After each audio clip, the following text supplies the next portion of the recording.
Λοιπόν, αγαπητοί κύριοι και κυρίες, με μεγάλη χαρά σας καλωσορίζω σήμερα στην εκδήλωσή μας για την παρουσίαση του βιβλίου του Βασίλη Μανεσιώτη.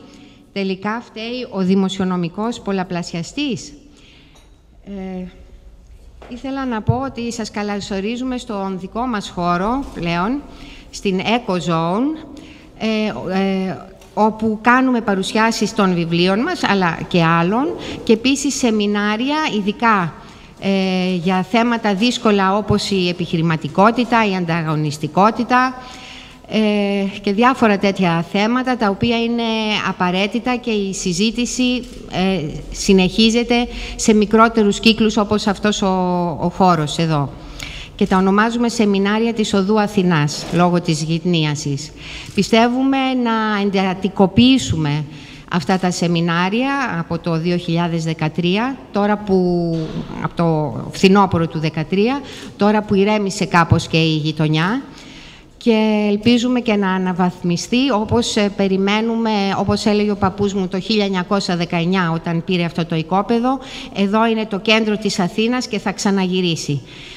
Πιστεύουμε στα 100 χρόνια από την αγορά του οικοπαίδου να γυρίσει το κέντρο και να καθαρίσει και να μπορούμε να μην φοβόμαστε πώς μπαινοβγαίνουμε εδώ στα γραφεία μας. Γυρίζοντας τώρα στην οικονομική επιθεώρηση, η οποία θα γιορτάσει τα 80 της χρόνια, το 2014 θα τα συμπληρώσει της αδιάκοπης κυκλοφορίας της, δεν μπορώ παρά να μπω στον πειρασμό να πω ότι είχαμε κάνει το 1994 ένα τεύχος, αφιέρωμα το δημόσιο χρέος, ένα ηφαίστειο εν ενεργεία, το οποίο 20 χρόνια μετά, όπως βλέπουμε, θα ακούσουμε τη συνέχεια βάσει του βιβλίου του κυρίου Μανεσιώτη. Σας ευχαριστώ πολύ που είστε εδώ και μετά το τέλος των ομιλιών σας περιμένουμε για ένα σάντουιτς στον ίδιο χώρο έξω από την Αγία Κυριακή. Ευχαριστώ πολύ.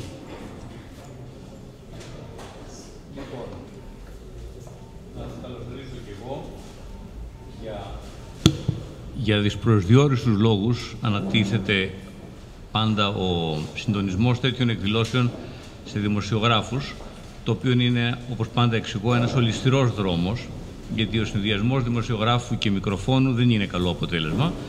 Παρ' όλα αυτά, θα μου επιτρέψετε να πω μια μόνο παρατήρηση, ότι το βιβλίο αυτό, το σύντομο μελέτημα του Βασίλη του Μανεσιώτη, ανεβάζει πολλά πράγματα ταυτόχρονα στην επιφάνεια. Πρώτον, επέλεξε να έχει ένα ερωτηματικό στον ίδιο τον τίτλο, στο οποίο ερωτηματικό το βιβλίο έχει την καλοσύνη και δίνει απαντήσεις, ενώ συνήθως τα βιβλία τα οποία ξεκινάνε με ερωτηματικό αποφεύγουν να δώσουν απαντήσεις. Δεύτερον, πιάνει ένα θέμα το οποίο μέχρι πριν λίγες μέρες ήταν εξαιρετικά επίκαιρο, η συζήτηση για τον πολλαπλασιαστή.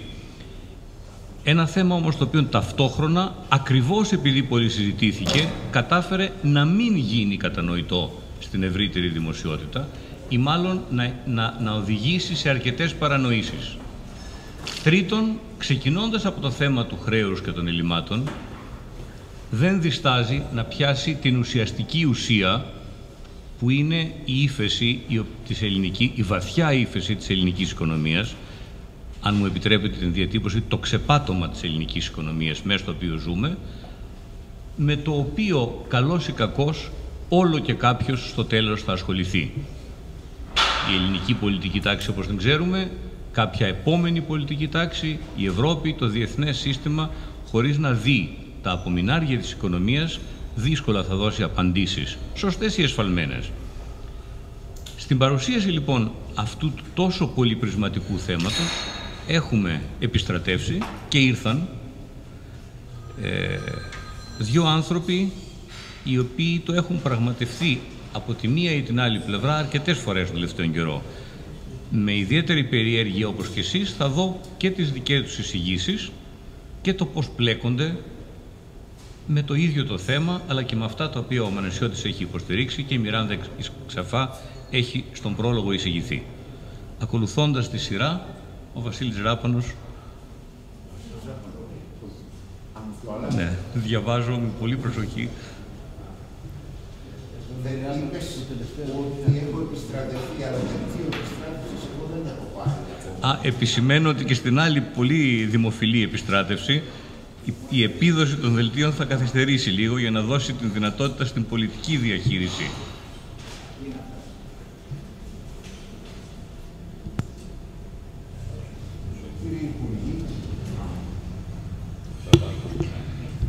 Κύριε Υπουργοί, κύριε Διοικητά, κύριε Υποδιοικητά, κυρίες και κύριοι, θέλω καταρχήν να ευχαριστήσω θερμά τις εκδόσεις Κέρκυρα και την κυρία Βοβολίνη για την ευκαιρία που μου έδωσε να είμαι ομιλητής στην παρουσίαση του βιβλίου του Βασίλη του Μανεσιώτη για δύο λόγους.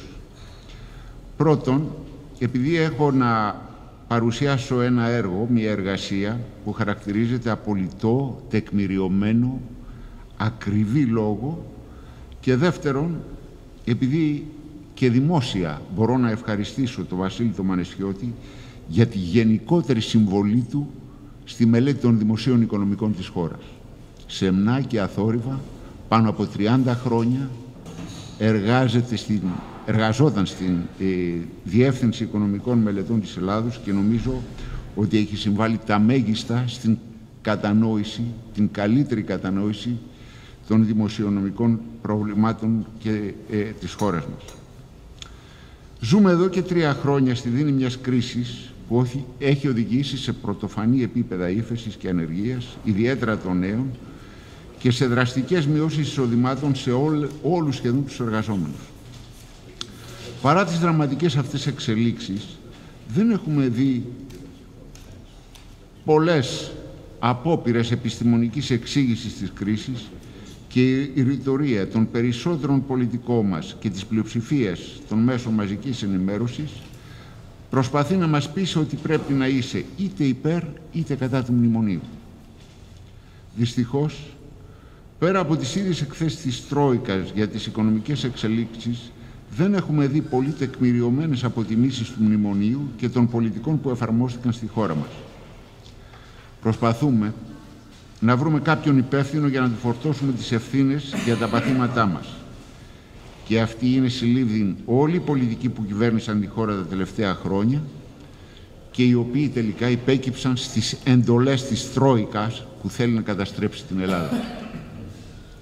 Το βιβλίο του Βασίλη του Μανεσιώτη μας δίνει τη δυνατότητα να εξετάσουμε νηφάλια τι έφταξε τα τελευταία χρόνια και το πώς διαχειριστήκαμε την κρίση, τι κάναμε και τι δεν κάναμε.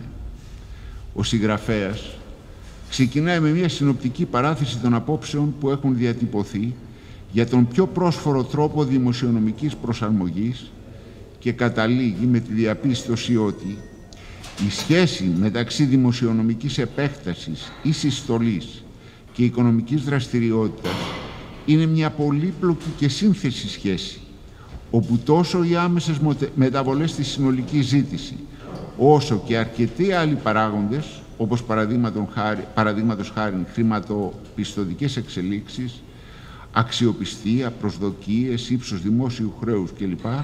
Παίζουν πολύ σημαντικό ρόλο. Άρα, η ευρύτατα κρατούσα αντίληψη ότι σε περίοδο ύφεσης η ενδεδειγμένη πολιτική είναι η επεκτατική δημοσιονομική πολιτική δεν φαίνεται να επιβεβαιώνεται και από την επιστημονική έρευνα, πέρα από το ότι όταν μια χώρα έχει πολύ ψηλό δημόσιο χρέος όπως η δική μας, δεν θα μπορέσει να χρηματοδοτήσει τα διευρυνόμενα ελλείμματα, ιδιαίτερα σε συνθήκες πλήρους ελευθερίας στην κίνηση κεφαλαίων. Στο επόμενο κεφάλαιο, ο συγγραφέας μας παρουσιάζει τις οικονομικές εξελίξεις πριν από την κρίση και με σαφήνεια και απλότητα μας εξηγεί ότι τόσο η επιδείνωση του ισοζυγίου τρεχουσών συναλλαγών, όσο και ο εκτροχιασμός της δημοσιονομικής πολιτικής δεν ήρθαν ως κεραυνός εν αιθρία. Αρχίζοντας το δεύτερο κεφάλαιο της ανάλυσης του, ο συγγραφέας τονίζει με απόλυτη σαφήνεια ότι όλοι οι μακροοικονομικοί και δημοσιονομικοί δείχτες υποδηλώνουν ότι τα προβλήματα της ελληνικής οικονομίας εμφανίστηκαν στο τέλος του 2007 ή κατά τη διάρκεια του 2008. Ιδιαίτερα στην περίπτωση των δημοσιονομικών μεγεθών, Η επιδείνωση ξεκίνησε από το δεύτερο εξάμηνο του 2007 και έλαβε πρωτοφανείς διαστάσεις το 2009. Ταυτόχρονα άρχισε να επιδεινώνεται και η σχέση μεταξύ ρυθμού οικονομικής ανάπτυξης και επιτοκίου δανεισμού του δημοσίου. Τα προβλήματα, μας λέει ο συγγραφέας, ότι εμφανίστηκαν το 2007, αλλά οι αδυναμίες πάνε πολύ πιο πίσω, όταν μετά την ένταξη της χώρας μας στην ΟΝΕ δεν έγιναν ή δεν μπόρεσαν να γίνουν εκείνα που θα διασφάλιζαν τη συνέχιση της προσαρμογής που έγινε στη δεκαετία του 90, πριν δηλαδή από την ένταξη της χώρας μας στην Ευρωζώνη. Είναι άξιο επισήμανσης ότι ένα από τα πιο σημαντικά κεφάλαια στο βιβλίο είναι, κατά τη γνώμη μου, εκείνο του παραρτήματος 1, όπου γίνεται μια πιο αναλυτική παρουσίαση των βαθυτέρων αιτίων της δημοσιονομικής πολιτικής. Σε μια αναλυτική παρουσίαση των δημοσίων εξελίξεων στη χώρα μας στα χρόνια της μεταπολίτευσης, τονίζει ο συγγραφέας ότι παρά την πρόοδο που έγινε στην περίοδο 1994-2000, η κυριότερη αδυναμία που δεν αντιμετωπίστηκε μετά την ένταξη της χώρας μας στην ΟΝΕ ήταν η διατήρηση του ίδιου θεσμικού πλαισίου άσκησης της δημοσιονομικής πολιτικής. Αναφέρει ο συγγραφέας το θεσμικό δημοσιονομικό πλαίσιο που προσδιορίζει σε μεγάλο βαθμό το δημοσιονομικό αποτέλεσμα παρέμεινε εξαιρετικά αδύναμο. Η μέθοδος, οι διαδικασίες και οι πρακτικής κατάρτισης και εκτέλεσης του προϋπολογισμού παρέμειναν αμετάβλητες. Δεν υπήρξε προσπάθεια εισαγωγής αριθμητικών δημοσιονομικών κανόνων ή άλλων μεθόδων συγκράτησης των πρωτογενών δαπανών. Ούτε υπήρχαν ανεξάρτητοι φορείς που θα παρακολουθούσαν και θα αξιολογούσαν τις δημοσιονομικές εξελίξεις και την ασκούμενη δημοσιονομική πολιτική. Τέλος παραθέματος. Οι αδυναμίες της χώρας ήταν γνωστές και άρχισαν να γίνονται πιο εμφανείς με την παγκόσμια χρηματοοικονομική κρίση. Παρά τις προειδοποιήσεις όμως, το πολιτικό μας σύστημα δεν θέλησε να δει την πραγματικότητα και συνέχισε τις προηγούμενες πολιτικές με αποτέλεσμα η χώρα να βρεθεί στη δύση της πιο μεγάλης οικονομικής κρίσης μετά το Δεύτερο Παγκόσμιο Πόλεμο. Θέλω να κάνω μια παρέκβαση εδώ και να τονίσω ότι οι ευθύνες στην προειδοποίηση της επερχόμενης κρίσης έχουν και διεθνείς οργανισμοί. Σε μία ανάλυση που κάναμε με τη συνάδελφο τη Γεωργία την Καπλάνογλου δείξαμε ότι σε όλη τη δεκαετία του 2000 ο ΟΣΑ, η Ευρωπαϊκή Επιτροπή, το Διεθνές Νομισματικό Ταμείο με συνέπεια έκαναν κάθε χρόνο λάθος στις προβλέψεις τους, όχι στο ΑΕΠ, οι προβλέψεις εκεί ήταν σωστές, αλλά στα δημοσιονομικά ελλείμματα. Προχθές κοίταζα την έκθεση της Ευρωπαϊκής Επιτροπής το 2009, το Μάιο του 2009, ενώ προβλέπει ύφεση στην οικονομική δραστηριότητα, συνεχίζει να πιστεύει ότι το έλλειμμα τελικά στο τέλος του χρόνου θα διαμορφωθεί στο 5%. Αποτέλεσμα όλων αυτών των εξελίξεων και της διεθνούς οικονομικής κρίσης ήταν να βρεθεί η χώρα σε αδιέξοδο και έτσι ήρθε το μνημόνιο. Βασική στόχη του η αποκατάσταση της διατηρησιμότητας των δημόσιων οικονομικών, η βελτίωση της ανταγωνιστικότητας της ελληνικής οικονομίας και η διαφύλαξη της σταθερότητας του χρηματοπιστωτικού τομέα. Η ελληνική πλευρά και το πολιτικό μας σύστημα, αλλά η κοινωνία μας, ευνηδιάστηκε και φάνηκε ανέτοιμη να αντιμετωπίσει τις δραματικές αλλαγές που ζήτησε η Τρόικα και οι οποίες στο τέλος επιβλήθηκαν με ένα πρόγραμμα το οποίο όμως είχε και σημαντικές αδυναμίες. Όπως τονίζει ο συγγραφέας, παράθεση, στο πλαίσιο αυτό δεν υπήρξε πρόνοια για τον έλεγχο της δυναμικής του δημόσιου χρέους, εννοούμε στο πρώτο μνημόνιο, ιδιαίτερα στην περίπτωση που η οικονομική δραστηριότητα θα εξελισσόταν χειρότερα από ό,τι προέβλεπε το πρόγραμμα, ούτε για τις επιπτώσεις μιας τέτοιας αρνητικής εξέλιξης στο τραπεζικό σύστημα. Τονίζει επιπλέον ο συγγραφέας, παραθέτω, στο πρόγραμμα δεν είχε ληφθεί καμία μέριμνα για την περίπτωση φυγής καταθέσεων στο εξωτερικό και γενικά για τις ιδιαίτερες χρηματοπιστωτικές συνθήκες υπό τις οποίες λειτουργεί μια χώρα μέλος της ζώνης του ευρώ, η οποία έχει ήδη αποκοπεί και από τις διεθνείς αγορές χρήματος και κεφαλαίων. Τέλος του παραθέματος. Στο κεφάλαιο που γίνεται η ανάλυση του μνημονίου, βρήκα μια από τις πιο ολοκληρωμένες και τεκμηριωμένες παρουσιάσεις των λόγων για τους οποίους δεν είχε το πρώτο μνημόνιο τα προσδοκόμενα αποτελέσματα. Τα λάθη και οι αδυναμίες βαρύνουν κυρίως την ελληνική πλευρά, αλλά και οι εμπνευστές και σχεδιαστές του μνημονίου φαίνεται να έχουν ευθύνες για την κατάρτιση και την υλοποίησή του. Ο συγγραφέας συνοψίζει τους λόγους αποτυχίας σε 13 ενότητες. Θα σταθώ σε μερικές περιπτώσεις που τις θεωρώ χαρακτηριστικές. Πρώτον, το μνημόνιο στηριζόταν σε αύξηση των φόρων αντί για μόνιμη μείωση πρωτογενών δαπανών. Είναι πράγματι εντυπωσιακό, και το τονίζει ο συγγραφέας, ότι η Τρόικα επιδίωξε τη μείωση των ελλημάτων χωρίς να επιμείνει στη μείωση των δαπανών. Αλλά αντίθετα, στήριξε την αύξηση των εσόδων, και αυτό όταν ήταν γνωστό ότι ο φοροεισπρακτικός μηχανισμός στην Ελλάδα ήταν αρκετά αδύναμος. Και δεν έλαβε υπόψη επίσης το γεγονός ότι μια οικονομία που χαρακτηρίζεται από μεγάλο αριθμό μικρομεσαίων επιχειρήσεων που μπορούν και διαφεύγουν εύκολα σε μια περίοδο κρίσης, η συλλογή εσόδων από έναν αδύναμο μηχανισμό και από αυτή τη μεγάλη φορολογική βάση θα ήταν σχεδόν αδύναμος. Βλέπουμε ότι 3 χρόνια μετά την κρίση γίνεται τώρα κάποια προσπάθεια για την οργάνωση και τον εξυγχρονισμό της λειτουργίας της φορολογικής διοίκησης.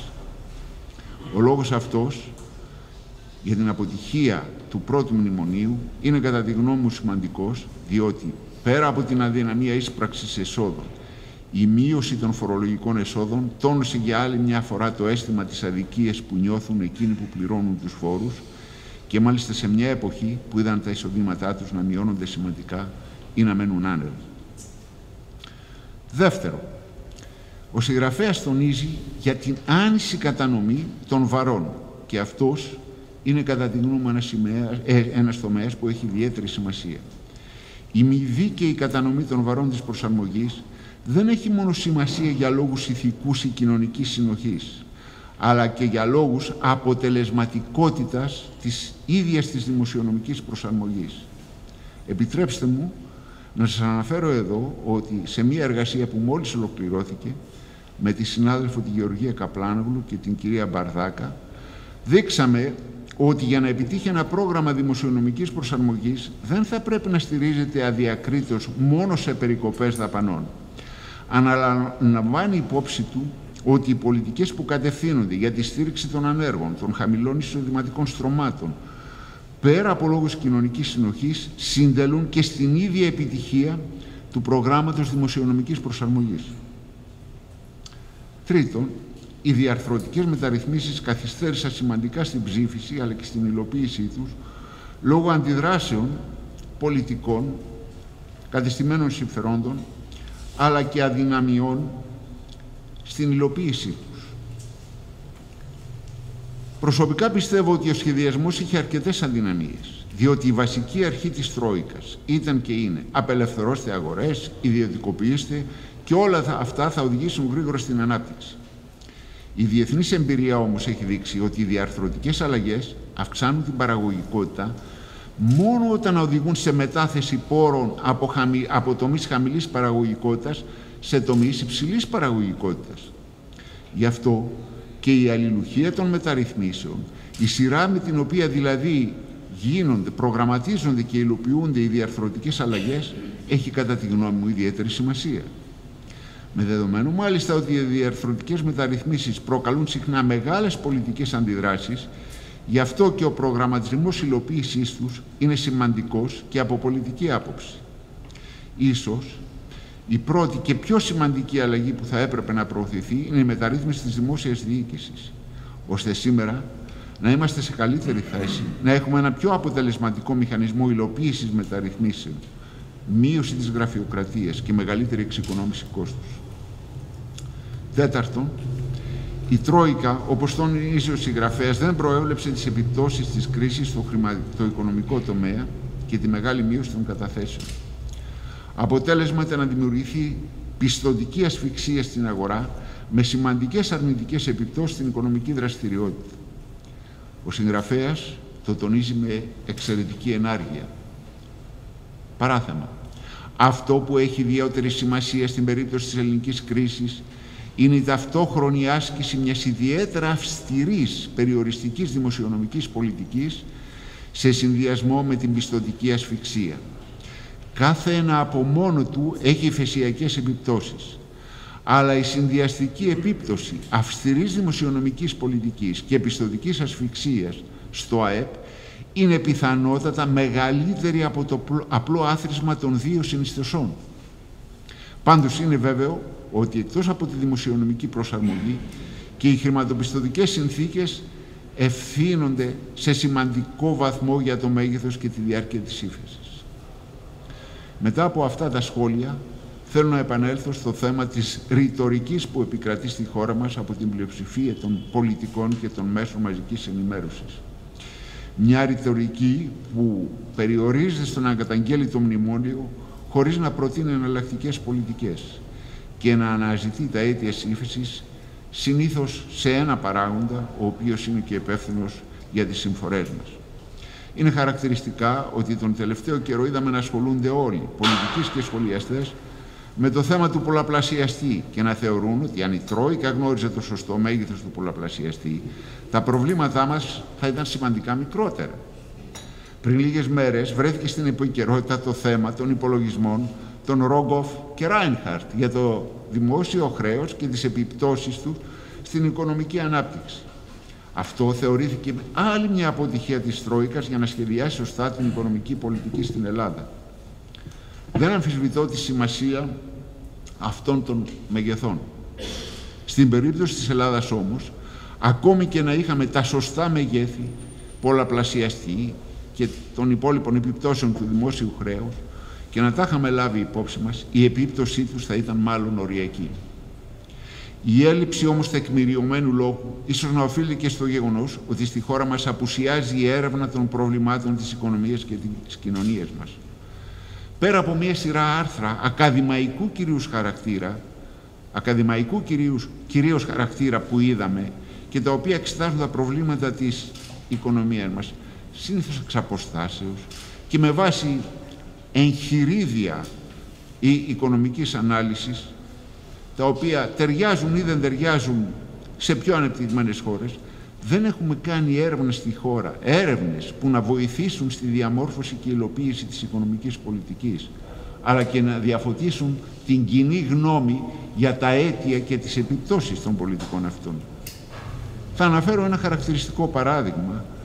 Από ό,τι γνωρίζω, το Υπουργείο Οικονομικών δεν έχει δώσει ούτε €1 τα τελευταία 10 χρόνια για να ζητήσει κάποιες μελέτες για το φορολογικό σύστημα, για το σύστημα δαπανών και να έχει το ίδιο επομένως μια καλύτερη βάση για τις πολιτικές αποφάσεις που παίρνουν.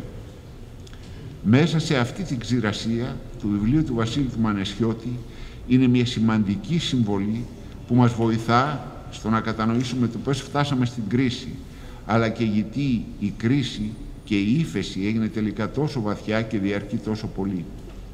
Δεν ξέρω αν με αφορμή το βιβλίο αυτό, το οποίο πρέπει να αναγνωρίσουμε είναι προϊόν ενός ατόμου που με πολύ σκληρή δουλειά, αλλά είχε και το προνόμιο της βαθιάς γνώσης της ελληνικής πραγματικότητας, μας έδωσε μια πολύ σημαντική ανάλυση. Οι ηθήνοντες, ελπίζω, αν όχι να το διαβάσουν, να ρίξουν μια ματιά στο βιβλίο και να κατανοήσουν τη σημασία της έρευνας και να αποφασίσουν κάποτε ότι πρέπει να αναθέσουν σε πανεπιστημιακά ιδρύματα, σε ερευνητικά ιδρύματα, τη μελέτη βασικών θεμάτων της οικονομίας μας. Τελειώνοντας, θέλω να ευχαριστήσω για άλλη μια φορά τον συγγραφέα που μας δίνει τη δυνατότητα να στοχαστούμε με νεφαλιότητα και να δούμε τα προβλήματα αλλά και τις δυνατότητες της οικονομίας μας. Βασίλη, σου είμαστε ευγνώμονες. Πριν τελειώσω, θα ήθελα να εκφράσω και τη βαθιά μου εκτίμηση και στην κυρία Αλεξάνδρα Βοβολίνη, που με την προσπάθεια του εκδοτικού της οίκου μας δίνει τη δυνατότητα να γνωρίσουμε εργασίες πολύ σημαντικές για να κατανοήσουμε την ελληνική πραγματικότητα, εργασίες που ίσως άλλοι εκδότες δεν θα δημοσίευαν. Σας ευχαριστώ θερμά.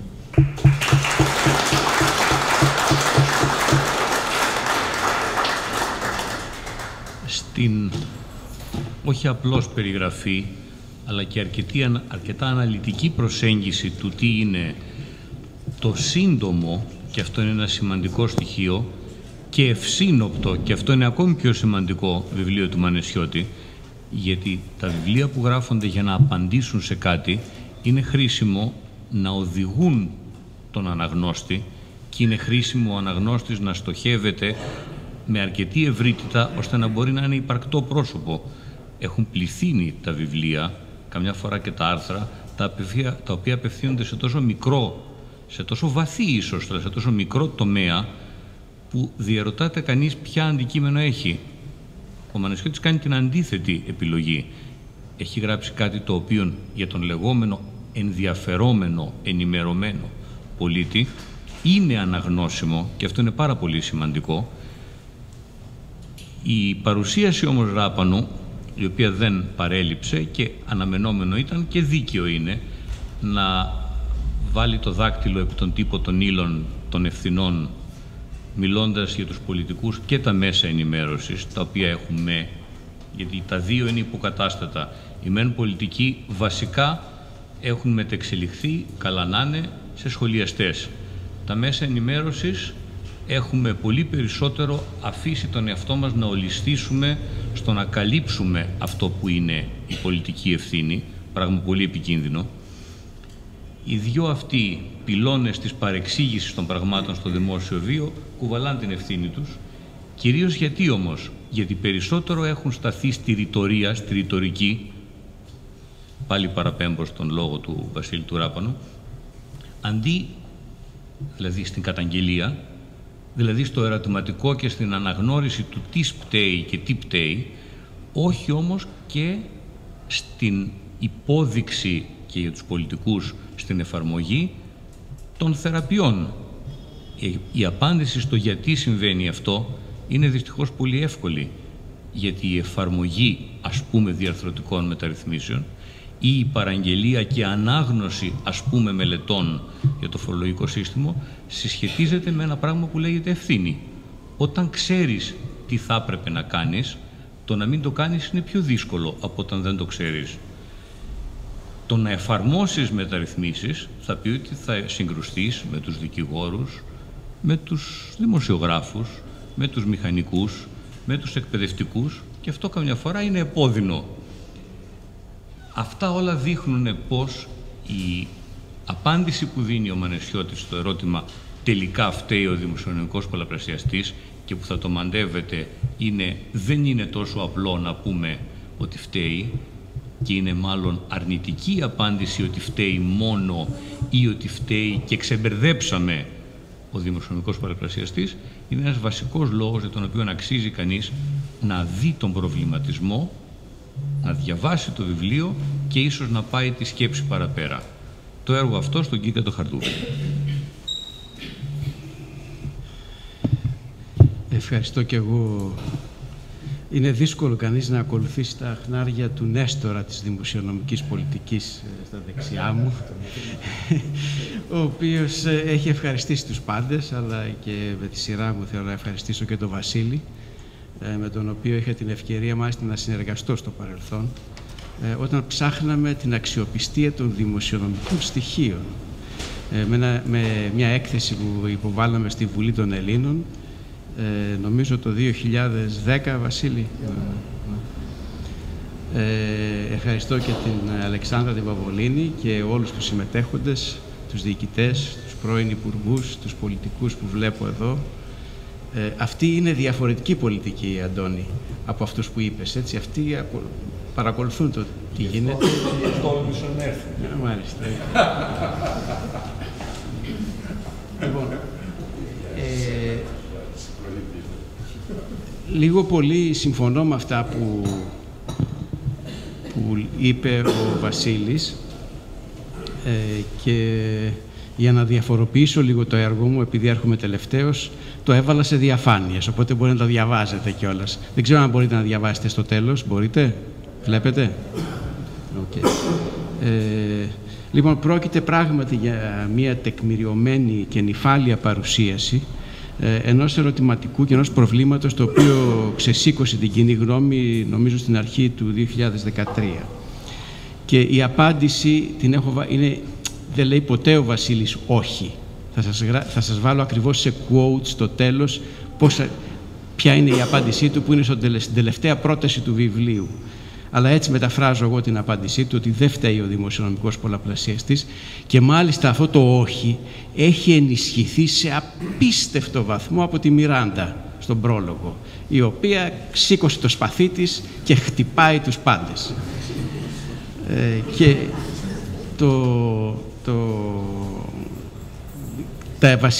μερικά βασικά επιχειρήματα, τα οποία δεν σκέφτεται κανείς, αλλά πρέπει να τα σκεφτούμε, τα οποία παρουσιάζει από την αρχή ο Βασίλης, είναι το εξής. Δείτε λίγο το τι συνέβη πριν δούμε τα αποτελέσματα του πολλαπλασιαστή στη χώρα μας. Ας δούμε τι έγινε την περίοδο 2008-2009, μόλις άρχιζε δηλαδή η ύφεση. Τότε είχαμε μια επεκτατική δημοσιονομική πολιτική και όμως είχαμε ύφεση. Άρα σου λέει, μα όλα εκεί θα τα ρίξουμε στον πολλαπλασιαστή. Εδώ έχουμε μια περίπτωση που κάνουμε ακριβώς το αντίθετο, παρόλα αυτά έχουμε ύφεση. Αλλά και πιο σημαντικό είναι αυτό που ανέφερε, ότι αν κοιτάξει κανείς την ιστορία των τελευταίων 20 ετών, θα δει ότι στην περίοδο 1994-1999, τότε που ξεκινήσαμε και εντατικοποιήσαμε την προσπάθεια να μπούμε στην Ευρωζώνη, μειώσαμε τα δημοσιονομικά ελλείμματα κατά 10 ποσοστιαίες μονάδες. Δηλαδή όσο μειώθηκε από το 9 στο 12 και περισσότερο μάλιστα. Και όμως αυτό συνοδεύτηκε από μια αύξηση στους ρυθμούς ανάπτυξης ανεπανάληπτη. Άρα δεν είναι τόσο απλοϊκό η απάντηση του ερωτήματος ποιος φταίει. Δηλαδή το correlation αυτό δεν είναι πάντοτε αρνητικό, και το έχουμε δει και εμείς στην Ελλάδα. Και λέει ο Βασίλης, αυτό που δεν πρέπει να ξεχνάμε, το οποίο μάλιστα το τονίζει και η Μιράντα στον πρόλογό της, είναι ότι η δημοσιονομική συρρίκνωση έπρεπε να γίνει. Η προηγούμενη κατάσταση δεν μπορούσε να συνεχιστεί επάπειρον, και εδώ είναι τα λόγια του, το οποίο το έχει πει πολλές φορές, δεν μπορεί να συνεχιστεί επάπειρον. Τα διαρκή δημοσιονομικά ελλείμματα αύξαναν το χρέος, και επίσης είχαμε και διαρκή ελλείμματα τρέχουσών συναλλαγών, που είναι η δεύτερη κύρια βαθιά ανισορροπία της ελληνικής οικονομίας, συγκεκριμένα η ανταγωνιστικότητα, που εμφανίζεται και στο έλλειμμα τρέχουσών συναλλαγών. Και περιγράφει τους κύριους στόχους του μνημονίου, που είναι τα υγιή δημόσια οικονομικά και η ανταγωνιστικότητα. Άρα το μνημόνιο, το οποίο έχει δαιμονοποιηθεί, είχε δύο βασικούς στόχους. Ο πρώτος οι οποίοι ήταν πώς θα εξαφανιστούν ή θα μειωθούν οι βαθιές ανισορροπίες της ελληνικής οικονομίας, η μία στην ανταγωνιστικότητα που εμφανιζόταν είτε στον πληθωρισμό είτε κυρίως στο έλλειμμα τρέχουσων συναλλαγών, ή στο δημοσιονομικό, όπου είχε ένα κράτος που ξόδευε πολύ περισσότερο από ό,τι είχε ως έσοδα. Και εδώ πάλι παραφράζω λίγο το Βασίλη, προσπαθώντας να σας πω τι λέει στο βιβλίο. Γιατί λοιπόν δεν φταίει ο πολλαπλασιαστής? Και η απάντησή του είναι, μπορείτε να πείτε δεν φταίει μόνο ο πολλαπλασιαστής. Εντάξει, αυτή είναι η δική μου απάντηση, γιατί δεν φταίει μόνο ο πολλαπλασιαστής. Η απάντησή του είναι διότι η ύφεση που είδαμε ήρθε από ένα συνδυασμό, και μάλιστα τον λέει ο ίδιος, καυστικό συνδυασμό αρνητικών παραγόντων. Και πρώτος είναι φυσικά η δημοσιονομική συρρίκνωση, και δεύτερος παράγων, και σε αυτόν δίνει μεγάλη έμφαση και πιστεύω σωστά ο Βασίλης, είναι το γεγονός ότι είχαμε αρνητική πιστωτική επέκταση. Δηλαδή πειράχτηκε το τραπεζικό σύστημα, και αν μη τι άλλο η ίδια η Τρόικα το ψιλοκατέστρεψε το τραπεζικό σύστημα, όπως ξέρετε, με το PSI. Αλλά πειράχτηκε το τραπεζικό σύστημα και οι τράπεζες δεν μπορούσαν να δίνουν επιπλέον δάνεια, δεν αναλύει τόσο πολύ το γιατί, και βέβαια το ξέρουμε όλοι, αποσύρθηκαν περίπου 80 δις καταθέσεων, το κόστος δανεισμού των τραπεζών των ελληνικών είναι πολύ υψηλότερο από των αντίστοιχων γερμανικών. Στην αρχή το πρόβλημα των τραπεζών ήταν το PSI, τώρα είναι τα προβληματικά δάνεια κλπ. Άρα υπάρχει ένας δεύτερος σημαντικός παράγοντας, τον οποίο πρέπει να αναλύσει κανείς και να τον δει σε συνδυασμό με τη δημοσιονομική συρρίκνωση. Και βέβαια αναφέρεται και στο γεγονός ότι δεν έγινε κάτι άλλο, δεν έγινε κάτι κενησιανό στην πράξη, με την έννοια ότι δεν υπήρξαν αναπτυξιακές πρωτοβουλίες που θα αναπλήρωναν το κενό της ζήτησης. Δεν ξέρω αν μιλάς συγκεκριμένα για πρωτοβουλίες τέτοιες, αλλά μιλάς για το κενό της ζήτησης, το οποίο δεν παρέμεινε ένα κενό. Έτσι, και μάλιστα το λέει αυτό ο Βασίλης, είχαμε το αντίθετο, είχαμε συρρίκνωση των δημοσίων επενδύσεων, οι οποίες μάλιστα έχουν μεγάλο πολλαπλασιαστή, όπως έχουν δείξει πάρα πολλές μελέτες. Τώρα, άρα είχαμε πολλούς παράγοντες που φταίξανε για την ύφεση. Αν θέλουμε να ανοίξουμε λίγο το κρεμμύδι, να δούμε γιατί τελικά γιατί αφήσαμε αυτούς τους παράγοντες να επηρεάσουν την οικονομία, τι φταίει, γιατί καταλήξαμε στον καυστικό συνδυασμό παραγόντων. Και εδώ λέει, νομίζω η απάντησή του είναι η αργοπορία στην εφαρμογή του προγράμματος, η οποία προήλθε από έλλειψη πολιτικής βούλησης, από εκούσιες ή ακούσιες κολυσιεργίες, από αναβολές, από τον εγκλωβισμό των πολιτικών από τα συντεχνιακά συμφέροντα και άλλους παράγοντες. Και μάλιστα λέει ο Βασίλης, και εδώ γράφω, Βασίλη, αυτά που περιγράφω είναι λίγο πολύ όπως τα βλέπω. Στην επικεφαλίδα γράφω Βασίλης Μανεσιώτης, είναι η περιγραφή του με δικά μου λόγια. Λέει λοιπόν ότι ίσως να μην έχει γίνει αντιληπτό ακόμα και σήμερα ότι αυτές οι μακροχρόνιες ανισορροπίες θα έπρεπε να επιληθούν και χωρίς την Τρόικα, και ότι θα έπρεπε να είχαμε φτιάξει το δικό μας μνημόνιο ήδη από το 2008. Κάτι που το επεσήμανε και ο Βασίλης Οράπανος συγκεκριμένα, επειδή ένα μέρος της ανάλυσης του Βασίλη είναι όχι μόνο τι έγινε από το 9 και μετά, αλλά τι είχε γίνει το 7, το 8 και το 8. Η Ελλάδα όμως, λέει, αρνήθηκε να αντιμετωπίσει την πολύπλοκη πραγματικότητα. Νομίζω και η φράση αυτή, πολύπλοκη πραγματικότητα, είναι μέσα στο βιβλίο, που επανόδουσε υγιείς ρυθμούς ανάπτυξης. Και θεώρησε λοιπόν εκ των υστέρων, ότι εδώ είναι δικά μου λόγια, τα έχω βάλει σε italics, και θεώρησε εκ των υστέρων ότι το φάρμακο της ασθένειας και όχι η ίδια η ασθένεια φταίει για την κατάπτωση του ασθενούς. Έτσι. Αυτό είναι έτσι μια σύντομη περιγραφή του πώς βλέπω το βιβλίο. Τώρα, επειδή το ερωτηματικό του είναι φταίει ο πολλαπλασιαστής, και θα έρθω στο τέλος και λέει μάλλον όχι, δεν φταίει, όπως είπα το επαναλαμβάνει και η Μιράντα, θέλω να σας πω και την άλλη άποψη. Και η άλλη άποψη δεν διαφέρει. Λέει πράγματι, λέει ότι υπάρχουν ανισορροπίες στην Ελλάδα. Ξέρουμε ότι δεν ήμασταν ανταγωνιστικοί, ξέρουμε ότι είχαμε ένα δημόσιο το οποίο πρέπει να φτιάξουμε, αλλά η απάντηση στο ποιος φταίει και τι φταίει είναι ότι η λύση που δώσαμε περιείχε λάθη, ότι φταίει το φάρμακο ή η ενισχυμένη δόση του, ας το πούμε έτσι. Και οι άνθρωποι που σκέφτονται για το τι συνέβη λένε πράγματι ήταν προβληματικός ο μεγάλος δημοσιονομικός πολλαπλασιαστής. Δεν μπορούμε να το αρνηθούμε. Είχαμε ένα μεγάλο δημοσιονομικό πολλαπλασιαστή. Και υπάρχουν μελέτες, και επειδή θέλω να ευλογήσω και λίγο τα γένια μου, ξεκίνησαν από τη Eurobank Research, δύο άτομα, ο Πλάτωνο Μονοκρούσος και ο Δημήτρης ο Θωμάκος, ο ένας εξ αυτών είναι και στο ακροατήριο, έχουν κάνει δύο συνεχή papers και στα αγγλικά, όπου υπολογίζουν τους πολλαπλασιαστές, τους συγκρίνουν, χρησιμοποιούν διάφορες μεθόδους, και βασικά λένε το εξής. Αν δούμε τα νούμερα, ξέρουμε ότι μια απλή σύγκριση δείχνει ότι το πρωτογενές έλλειμμα στην τριετία 2009-2012 μειώθηκε κατά 9 ποσοστιαίες μονάδες και το ΑΕΠ, το πραγματικό ΑΕΠ, μειώθηκε περίπου 20. Άρα, γκρόσο μότο, υπάρχει εδώ ένας πολλαπλασιαστής 2 και, ας το πούμε έτσι. Βέβαια, αυτοί τι κάνουν, δεν κοιτάζουν αυτό το αποτέλεσμα να πούνε «Α, αυτός είναι ο πολλαπλασιαστής». Όταν κάνεις μια οικονομετρική ανάλυση, κοιτάζεις όλη την ιστορία των αυξήσεων και μειώσεων των ελλημάτων ή των δαπανών κλπ. Και του τι συνέβη στην οικονομία και προσπαθείς να αποφασίσεις αν τελικά πόσο μεγάλος είναι ο πολλαπλασιαστής. Και αυτό κάνουν, χρησιμοποιούν περίπου 13 χρόνια από τριμηνιαία στοιχεία και βρίσκουν τελικά, κάτι που είναι αναμενόμενο, ότι σε περιόδους ύφεσης ο πολλαπλασιαστής είναι πολύ μεγαλύτερος από τις περιόδους που η οικονομία έχει θετικούς ρυθμούς ανάπτυξης.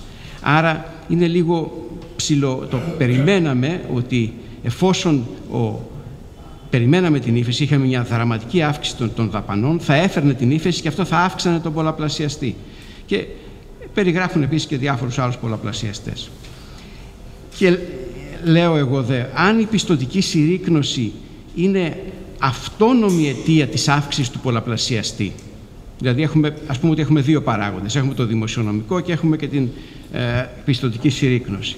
Αν η πιστωτική συρρίκνωση είναι αυτόνομη αιτία αύξηση του πολλαπλασιαστή και δεν είναι η ίδια η συρρίκνωση το αποτέλεσμα της δημοσιονομικής προσαρμογής, εδώ δηλαδή αν η συρρίκνωση δεν οφείλεται μόνο στο demand, αλλά αν οφείλεται μόνο στο demand, εδώ ξέρουμε ότι οφείλεται και στο supply, αλλά εντάξει, τότε, ακόμα και τότε, το πρόβλημα είναι στη λύση του μνημονίου. Δηλαδή οι Τροικανοί έχουν κάπου να τους φταίξουμε, με την έννοια ότι, όπως λέει και ο Βασίλης πολλές φορές στο βιβλίο του, δεν είδαν αυτό που συνέβη στο χρηματοοικονομικό τομέα. Όχι μόνο από πλευρά ζήτησης, από πλευρά supply και από προσφοράς.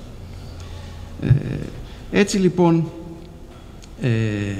η άλλη άποψη δεν αντιλέγει ότι υπάρχει ανάγκη διόρθωση των ανισορροπιών, ότι υπάρχει μια ριζωμένη ασθένεια στη χώρα μας και ότι καθυστερήσαμε στις μεταρρυθμίσεις που πράγματι είναι ένας λόγος. Η άλλη άποψη όμως ισχυρίζεται ότι το φάρμακο για την ασθένεια έπρεπε να ήταν διαφορετικό, πιο ήπιο. Το φάρμακο των μνημονίων, θα πούνε πολλοί, δηλητηρίασε τον ασθενή, δεν τον γιάτρεψε. Και θα σας φέρω τα απλά παραδείγματα. Ξέρουμε ότι καταστράφηκε ένας υγιής τομέας της οικονομίας μας, το τραπεζικό σύστημα. Και ξεκίνησε η καταστροφή από το δημοσιονομικό κομμάτι. Υποτίθεται θα μειώναμε τα τεράστια χρέη με το haircut αυτό, με το PSI. Και τι κάναμε? Να μην μπούμε σε αυτή τη διαδικασία, καταστρέψαμε τις τράπεζες. Μια άλλη έτσι προσέγγιση που θα μπορούσε κανείς να δει και να ρωτήσει είναι, ξέρουμε ότι η Ιρλανδία αυτή τη στιγμή είναι το αντιπαράδειγμα της Ελλάδος και επανέρχεται σύντομα σε θετικούς ρυθμούς ανάπτυξης. Γιατί νομίζετε, άμα ρωτήσετε Ιρλανδούς, πόσο έκατσε στο σβέρκο σας η Τρόικα? Η απάντηση είναι καθόλου, δεν τους είδαμε καν. Τους αφήσαν ήσυχους, τους αφήσαν να έχουν τεράστια ελλείμματα, επειδή βέβαια τους εμπιστεύονταν, επειδή ήξεραν ότι έχουν αξιοπιστία, ότι έχουν φτιάξει την οικονομία τους, ότι την έχουν κάνει ανταγωνιστική. Εμάς δεν μας εμπιστεύονταν, μας πέσανε πάνω, μας χτυπήσανε και δεν κάναμε τίποτα. Άρα τελικά μια ενδιαφέρουσα επέκταση του βιβλίου, θα έλεγα, για τον Βασίλη, θα μπορούσε κάποιος να πει ποιος τελικά φταίει για τον πολλαπλασιαστή, ποιος φταίει ή και πόσο. Θα έρθω σε αυτό σε λίγο. Και εδώ επανέρχομαι στο Βασίλη, σε κάτι που αναφέρθηκε και ο Βασίλης ο άλλος έτερος Βασίλης. Άρα όταν έλεγε συγχαρητήρια στο Βασίλη δεν ήξερα σε ποιον τα έδινε, σε αυτόν ή στον αναφέρεται λοιπόν σε 13 παράγοντες που τους ονομάζω παράγοντες λάθος εγώ, δεν τους λέει λάθος ο ίδιος, πάντως λίγο πολύ αυτό εννοεί, ότι κοιτάξτε 13 πράγματα που θα μπορούσαν να είχαν γίνει διαφορετικά και δεν έγιναν.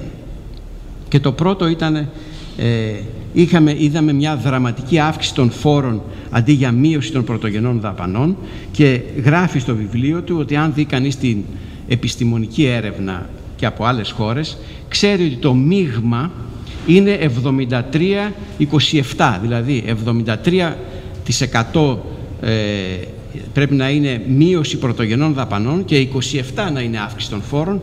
Εδώ είχαμε οι πρωτογενείς δαπάνες στην αρχή είχαν μειωθεί, είχαν μια στάθμιση το πολύ 40%, το οποίο έχει πάει στο 45% τώρα. Άρα ένας προβληματικός παράγων ήταν το μείγμα του είδους της δημοσιονομικής συρρίκνωσης. Ο δεύτερος αρνητικός παράγοντας ήταν η μείωση των δημόσιων επενδύσεων, εκεί όπου ξέρουμε και από τις μελέτες του κυρίου Μονοκρούσου με τον Θωμάκο ότι, και από άλλες μελέτες ότι ο πολλαπλασιαστής είναι πολύ μεγάλος. Εκεί είχαμε μείωση και μάλιστα το βλέπουμε σε καθημερινή βάση. Μειώνουμε τις δημόσιες επενδύσεις. Αυτό κάτι που κάναμε, σας θυμίζω, πριν το 1993. Ότι έπρεπε να... έτσι δεν είναι, Βασίλη? Εσύ τα ξέρεις καλύτερα από εμάς. Ένας τρίτος παράγων είναι φυσικά ότι δεν δόθηκε αρκετός χρόνος στο μνημόνιο και για παράδειγμα το πρωτογενές έλλειμμα του 10,5% του ΑΕΠ του 2009 έπρεπε σύμφωνα με το πρώτο μνημόνιο να γίνει πλεόνασμα 1% το 12%. Βέβαια με τις αλλαγές που έχουμε κάνει τώρα υποτίθεται ότι θα ισορροπήσουμε φέτος το 2013 και θα πάμε σε 1,5% πλεόνασμα το 2014. Πήραμε κανένα 2 χρόνια παράταση, με άλλα λόγια. Συνεχίζει όμως και ισχύει. Εγώ αν συνέκρινα η Ιρλανδία, Ελλάδα, θα έλεγα τους Ιρλανδούς τους άφησαν ελεύθερους. Εμάς μας καταπίεσαν. Ο τέταρτος παράγων είναι η σημαντική αύξηση των έμεσων φόρων, η οποία καθυστέρησε την αύξηση ανταγωνιστικότητας τιμών και αυτό είναι ένα μεγαλύτερο πρόβλημα, το οποίο δεν ξέρω αν το ανέφερες, Βασίλη. Οι Τροϊκανοί, όπως ξέρετε, επέμεναν στο θέμα της ανταγωνιστικότητας. Αντί να πάνε να πούνε θα χτυπήσουμε τις αγορές, τις ολιγοπωλιακές και θα έχουμε μια ευελιξία στις τιμές, είπαν θα χτυπήσουμε την αγορά εργασίας, είναι εύκολος στόχος, χτυπάς μόνο μία αγορά, πιάνεις όλη την οικονομία. Πού να τρέχεις τώρα σε 100 διαφορετικές αγορές και να κάνεις micromanage όλη την οικονομία? Αυτό εγώ πιστεύω ήταν λάθος. Το sequencing εδώ ήταν λάθος. Έπρεπε πρώτα να πάνε στις αγορές και μετά στην αγορά εργασίας, που όπως ξέρουμε ήταν μια διπολική αγορά εργασίας. Στον ιδιωτικό τομέα, ακριβώς επειδή το δημόσιο δεν μπορούσε να ελέγξει τους κανόνες τους, έκανε ο καθένας ό,τι ήθελε, ούτως ή άλλως. Αλλά ας μην πάμε σε αυτά. Αναφέρει σαν πέμπτο παράγοντα τη μη ισορροπημένη κατανομή των βαρών. Σε αυτό αναφέρθηκε εκτενώς και ο κύριος Ράπανος, αλλά δεν θα πω παραπάνω. Μίλησε για την έλλειψη ενημέρωσης και την ανεπιτυχή παρουσίαση του προγράμματος και σε αυτό έχει απόλυτο δίκιο. Εδώ είναι πιο κοντά στα χνάρια, Αντώνη, τα δικά σου. Προπαγανδίστηκε πολιτικά ως αναγκαίο κακό το μνημόνιο και ως έξωθεν επιβληθέν, ενώ ο ίδιος λέει εμείς έπρεπε να είχαμε το δικό μας μνημόνιο, δεν ξέρω αν το λες έτσι με αυτά τα λόγια, από το 2008. Και αυτό που έλειψε είναι κάτι που το ήξερε το IMF, δεν είναι ότι δεν το ήξερε. Εδώ άμα μπούμε στις λεπτομέρειες θα καταλάβουμε ότι υπήρξε μεγάλη διαφοροποίηση στους τρεις παίκτες της Τρόικας και το IMF ίσως ήταν το πιο λογικό εξ αρχής, άσχετα αν εδώ χτυπήθηκε βάναυσα και όλοι τα είχαν βάλει με το IMF.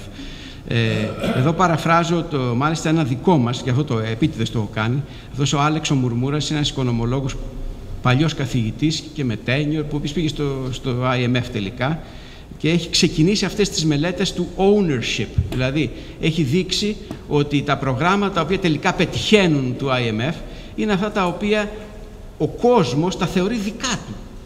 Εδώ δεν προσπαθήσαμε να πούμε στον κόσμο αυτό είναι το δικό σου πρόγραμμα, πρέπει να λύσεις το πρόβλημα της οικονομίας. Λέγαμε, ο πολιτικός έλεγε, έλα μωρέ, σε χτύπαγε στην πλάτη, αυτοί οι κακοί τα κάνουν και το σπρώχνουν. Το λέει αυτό πολύ παραστατικά ο Βασίλης. Ένας έβδομος παράγοντας είναι το ύψος του δημόσιου χρέους, όπου ήταν ήδη υψηλό και θα γινόταν ψηλότερο και αυτό αγνοήθηκε και ο μόνος τρόπος που έβλεπε η Τρόικα ότι θα μειωθεί ήταν με τα πρωτογενή πλεονάσματα, κάπως αγνόησε τον παράγοντα ανάπτυξη. Αυτό νομίζω λέει εκεί ο Βασίλης. Στον 8ο παράγοντα αναφέρεται τώρα στις αρνητικές χρηματοπιστωτικές εξελίξεις, τον οποίο αργότερα θα μιλήσει πολύ περισσότερο. Δεν προβλέφθηκαν σωστά και σήμερα μάλιστα η πιστωτική ασφυξία είναι καθοριστική για τη σταθεροποίηση. Ο 9ος παράγοντας είναι οι διαρθρωτικές μεταρρυθμίσεις, οι οποίες έγιναν με αργούς ρυθμούς. Τις χωρίζει εδώ σε 6 κατηγορίες: στη δημόσια διοίκηση, στην αγορά εργασίας, στις αγορές προϊόντων και υπηρεσιών, στα κλειστά επαγγέλματα, στις αποκρατικοποιήσεις, στο επιχειρηματικό περιβάλλον και στις συγχωνεύσεις και κατάργηση φορέων. Είναι 7, τις χωρίζει σε 7.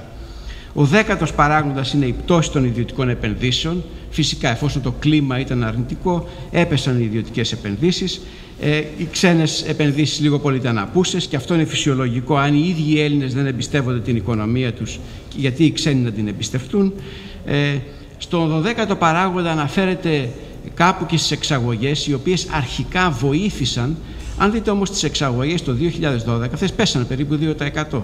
Δηλαδή υπάρχει ένα πρόβλημα και στις εξαγωγές, το οποίο κατά τη γνώμη μου προέρχεται κυρίως από το χρηματοπιστωτικό τομέα, όπου ο εξαγωγέας, ο οποίος θέλει να εισάγει ενδιάμεσα αγαθά, πρέπει να έχει τα λεφτά.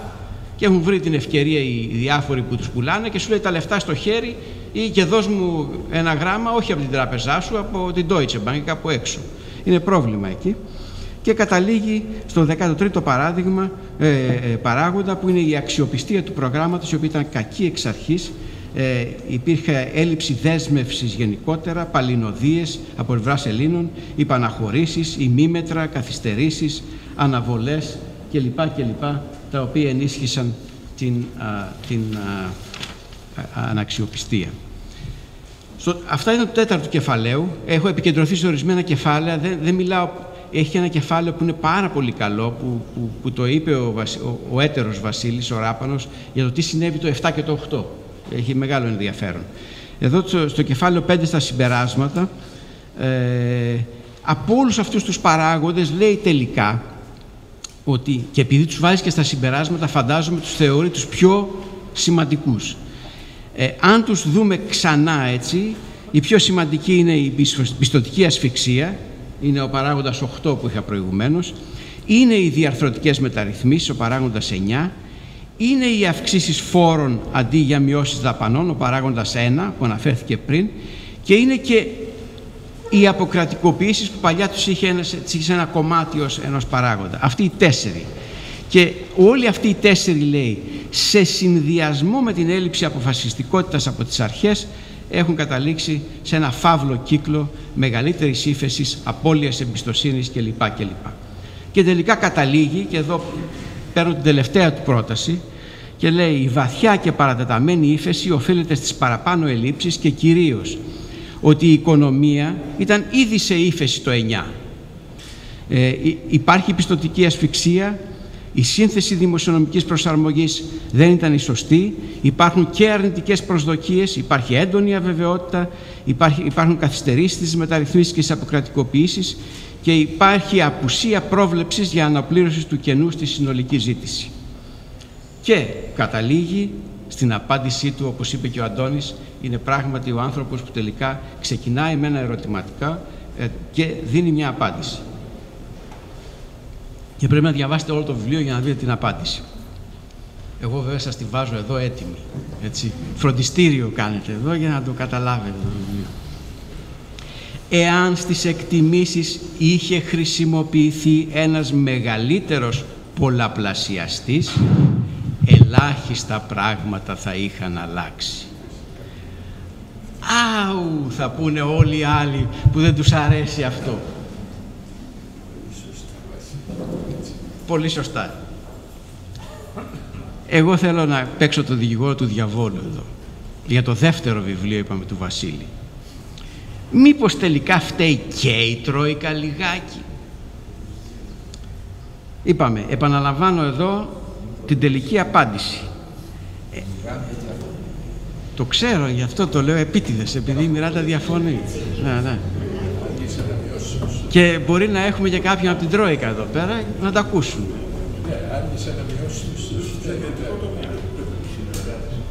Και λέω, δηλαδή ήταν γραφτό μας, ας πούμε, ούτως ή άλλως να δεινοπαθήσουμε, ας πούμε, έτσι, όπως άμα δώσουμε την απάντηση ότι και αν ο πολλαπλασιαστής, αν η Τρόικα ήξερε ότι ο πολλαπλασιαστής είναι τόσο μεγάλος, εγώ ρωτάω, θα είχε την ίδια επιμονή στη λιτότητα εξ αρχής σε αυτό το θέμα?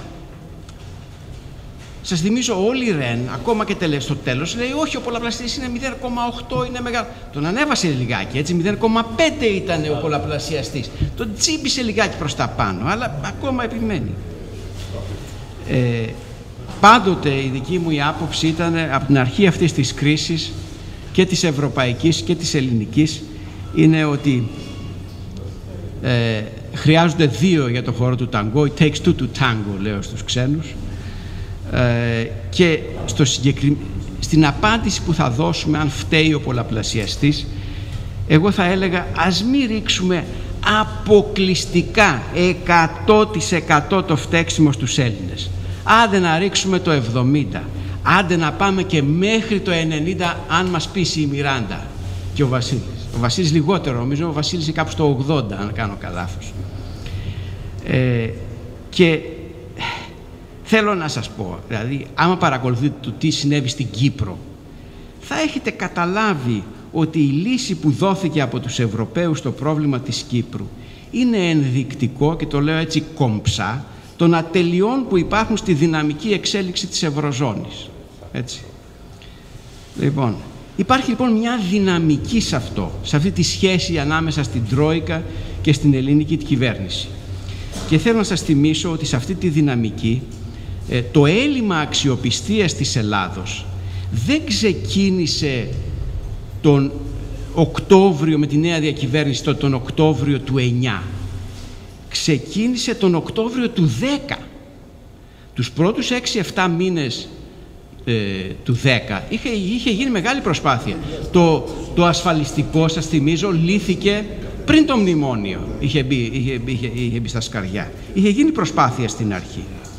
Άρα λοιπόν η αξιοπιστία άρχισε να χάνεται, και αν παρακολουθήσετε τους Τροικανούς, μετά τις τοπικές εκλογές, είχαν κάποιες εκλογές τον Νοέμβριο του 10 και μετά, εγώ τους είχα ζήσει αυτούς τους ανθρώπους, έρχονταν και μας βλέπανε, και μάλιστα τους είχα επιπλήξει το Δεκέμβριο του 10 γιατί αγοράσανε αυτά που τους έλεγε η ελληνική κυβέρνηση ενώ δεν κάνει τίποτα, οι αρχές του 11.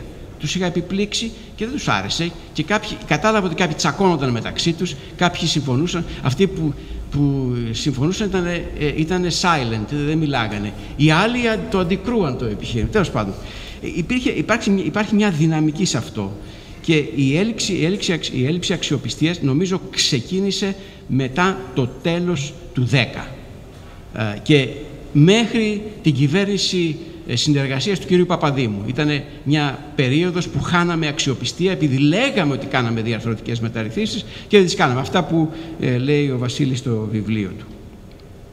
Άλλαξε η εικόνα στο δεύτερο μνημόνιο, το Μάρτιο του 12, όπου σας θυμίζω ότι μπήκαν για πρώτη φορά από την ελληνική κυβέρνηση ρήτρες σχετικά με τη λιτότητα ως συνάρτηση της ανάπτυξης.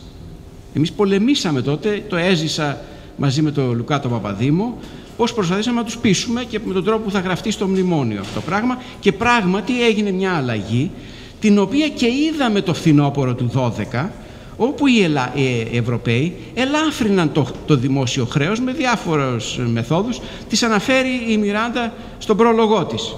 Έτσι, λες εκεί η Μιράντα αρκετά γι' αυτά. Και ξέρουμε ότι αυτή η διαπραγμάτευση είναι μια συνεχής διαπραγμάτευση, και όπου το θέμα του πολλαπλασιαστή μπήκε στο τραπέζι. Η μελέτη, να σας αναφέρω, τον Μονοκρούσου Θωμάκου, χρησιμοποιήθηκε από την ελληνική κυβέρνηση για να τους πει τους Ευρωπαίους τι κάνετε ρε παιδιά εδώ, μα τι κάνετε τέλος πάντων. Και αναγκάστηκε όλοι να απαντήσει γραπτός, έτσι το ξέρουμε αυτό. Άρα όλο αυτό δεν είναι μόνο εμείς, σίγουρα έχουμε κατ' εμέ το μεγαλύτερο κομμάτι του φτεξίματος, φταίει όμως και η αντίπαλη πλευρά. Και εδώ θα σας δείξω, είχε ενδιαφέρον αυτά που είπε ο έτερος Βασίλης ο Ράπανος για το τι κάνουν λάθος διαχρονικά οι του IMF. Επειδή είναι κάτι που το ψάχνω και είναι ακόμα σε σκαριά μια μελέτη, κάποια στιγμή θα τη βγάλουμε, θα σας δείξω. Ξέρω. Διαβάζω. Έχω δημοσιεύσει το δικό σου paper στο δικό μου βιβλίο. Το πρόσφατο δεν το έχω δει, όχι. Έχω κι εγώ, εντάξει, δεν προλαβαίνω. Λοιπόν, δείτε, ενδεικτικά τελειώνω με κάποια διαγράμματα πριν κλείσω, για να διαφοροποιηθώ από τον Βασίλειο, όχι τίποτα άλλο. Ο οποίος τα έχει τα διαγράμματα, δημοσίευσε, αλλά εγώ σας τα δείχνω εδώ πριν τα δημοσίευσω. Τι δείχνει το κάθε διάγραμμα. Δείχνει, το ονομάζω λάθος με την εξής έννοια. Είναι τι έλεγε το IMF στο πρώτο μνημόνιο που ήταν το Μάιο του 2010 για όλες αυτές τις ημερομηνίες που βλέπετε. 2009, 10, 11, 12 μέχρι το 20. και τι έλεγε τον περασμένο Γενάρη. Τώρα θα βγει σε λίγο το report και θα σας λέω τι λέει τώρα το Μάιο, ας πούμε. Τι έλεγε το Γενάρη στις προβλέψεις του. Και βλέπετε πόσο, ας πούμε, πρώτα απ' όλα, ήδη από το 10 υπήρχε λάθος και για το 9. Και αυτό είναι προφανές, όλοι το ξέρουμε όταν κάνουμε μια ανάλυση, ότι τα στοιχεία αναθεωρούνται. Υπήρξε μια αναθεώρηση στο ρυθμό ανάπτυξης αρνητική που δεν το ξέραμε το Μάιο του 10 και το ξέρουμε τώρα. Το ξέρουμε 3 χρόνια αργότερα ότι το 2010 ο ρυθμός ανάπτυξης ήταν χαμηλότερος από ό,τι νομίζαμε. Έτσι. Δείτε όμως για το 12 και 13 πόσο έξω είχε πέσει. 7 περίπου 8 μονάδες του ΑΕΠ από αυτό που συνέβη, διότι λίγο πολύ για το 12 συγκεκριμένα, το 13 δεν το ξέρουμε ακόμα, αλλά σε σχέση με το τι λέει τώρα το IMF, τι έλεγε στην αρχή της χρονιάς για το 12, έχει κάνει αναθεωρήσει τις προβλέψεις του και η διαφορά είναι 7 μονάδες. Δηλαδή για το 13 το λάθος είναι και εκεί περίπου 7 μονάδες, αν το βλέπω καλά. Δηλαδή παλιά το 10 προφανώς το IMF έλεγε πω από θετικούς ρυθμούς ανάπτυξης θα έχετε το 13. Και λέει τώρα το IMF όχι, μείον 4, 4,5. Αυτό το θετικό μείον βγάζει το 7. Έτσι, για να καταλάβετε το λάθος.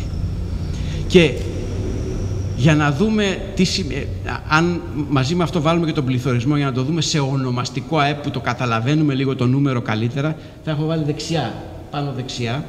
Βλέπετε ότι το λάθος στην πρόβλεψη για το πού θα είναι τελικά το ΑΕΠ έχει φτάσει για το 13 και το 14 να είναι κάπου 50 με 60 δισεκατομμύρια. Δηλαδή παλιά μιλάγαμε για μια οικονομία που θα ήταν νομίζω 240, κάτι τέτοιο το 13-14 δις ευρώ, και τώρα είναι 180. Και αυτό είναι η διαφορά στις προβλέψεις σε 3 χρόνια. Το λάθος στην ανεργία το βλέπετε. Δεν περίμενε τόσο πολύ να αυξηθεί η ανεργία, περίπου το λάθος είναι κάπου 12 ποσοστιαίες μονάδες. Το λάθος στον πληθωρισμό είναι εδώ και έχει να κάνει με τους έμεσους φόρους που επιβλήθηκαν τότε και ήταν προφανώς έκπληξη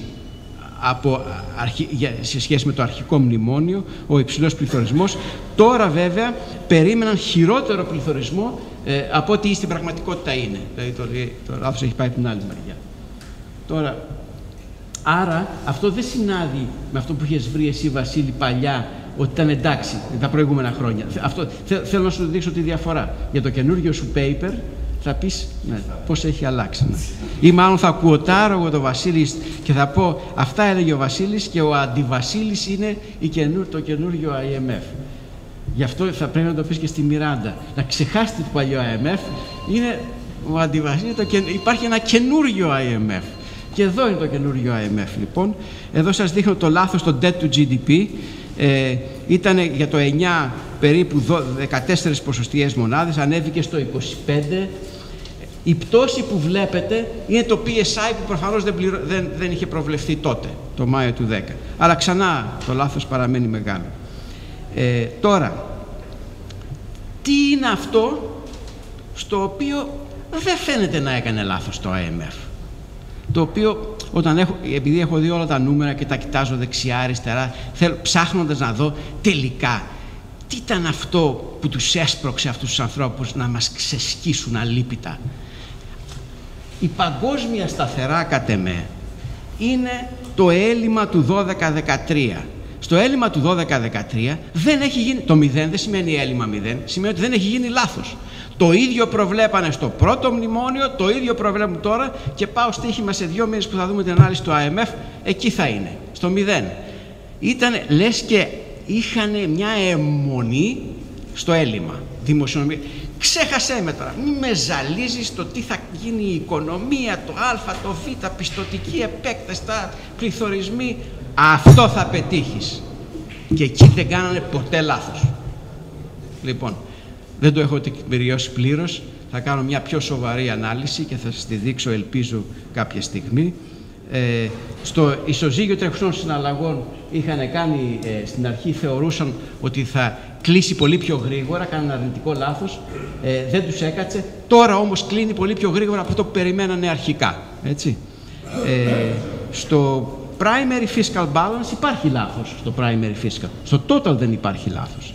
Και θα σας δείξω πιο συγκεκριμένα, για να τελειώσουμε αυτά τα διαγράμματα, να δούμε τη διαφοροποίηση ανάμεσα εδώ νομίζω έχετε βάλει το παλιό, γιατί έχω εγώ διαφορετικό. Το παλιό version μου ανεβάσατε της παρουσίασης. Εγώ φταίω, δεν πειράζει. Λοιπόν, υπήρξε έχω και το λάθος στα revenue και το λάθος στα expenses, θα το αφήσω λοιπόν γιατί δεν είναι ακριβώς, και για να καταλήξω, για να δω αν τελευταία είναι. Δεν μου ανεβάσατε την παλιά. Τέλος πάντων, θα σας πω, ξεχάστε το δεν φταίει, έχω βάλει κάτι άλλο τώρα. Προτείνω λοιπόν να διαβάσετε το βιβλίο. Όπως ανέφερα και στην αρχή, είναι γραμμένο από έναν άνθρωπο που, όπως είπε και ο Βασίλης ο Ράπανος, για 30 χρόνια ασχολείται με τα δημοσιονομικά. Αν ποτέ είχε κάποιος ερώτηση στο Βασίλη το Μανεσιώτη, θα πήγαινε να του απαντήσει αυτή την ερώτηση. Δίνει απαντήσεις στην εύκολη κριτική ότι για όλα φταίει ο πολλαπλασιαστής. Επικεντρώνεται στις ελληνικές ατέλειες που πρέπει να διορθωθούν και δίνει χρήσιμη πληροφόρηση και για την περίοδο πριν το 2009, λέγοντας ότι έπρεπε να είχαμε φτιάξει το δικό μας μνημόνιο από τότε. Το μόνο που θα προσέθετα, και έχω αλλάξει αυτό εδώ, βλέπετε πώς κάνω εγώ ο εαυτός μου τα revisions, αντί να είναι αυτό που θα άλλαζα, δεν θα έβαζα τη λέξη μόνο, θα έβαζα τη λέξη πόσο. Πόσο φταίει ο δημοσιονομικός πολλαπλασιαστής? Όπου έδωσα εγώ την απάντηση, λέω κάπου φταίει 70 με πόσο είχα βάλει, εσύ που είσαι στο 80 είσαι εσύ Βασίλη, έτσι. Η Μιράντα είπε 100%. Δεν φταίει, άρα είναι καθόλου. 99, οκ. Και βέβαια οι απαντήσεις σε αυτό το ερώτημα δεν είναι ποτέ εξ ολοκλήρου ή καθόλου δεν φταίει ο δημοσιονομικός πολλαπλασιαστής. Θέλω και εγώ να συγχαρώ, κλείνοντας, τον Βασίλη που άνοιξε αυτό το θέμα προς συζήτηση. Προφανώς όταν λέει φταίει ο δημοσιονομικός πολλαπλασιαστής, πιθανόν να το έκανε και η κυρία Βοβολίνη να του κόψε κάποια λέξη, διότι έτσι πουλάει. Έτσι δεν είναι? Είναι δημοσιογραφικός ο τίτλος και πολύ σωστά κάνει. Αν το δούμε έτσι στην πραγματικότητα, σίγουρα δεν θα πούμε 100% ή 0, κάπου ενδιάμεσα είναι αυτή η πραγματικότητα. Ευχαριστώ λοιπόν και εγώ με τη σειρά μου και ευχαριστώ που ήρθατε όλοι.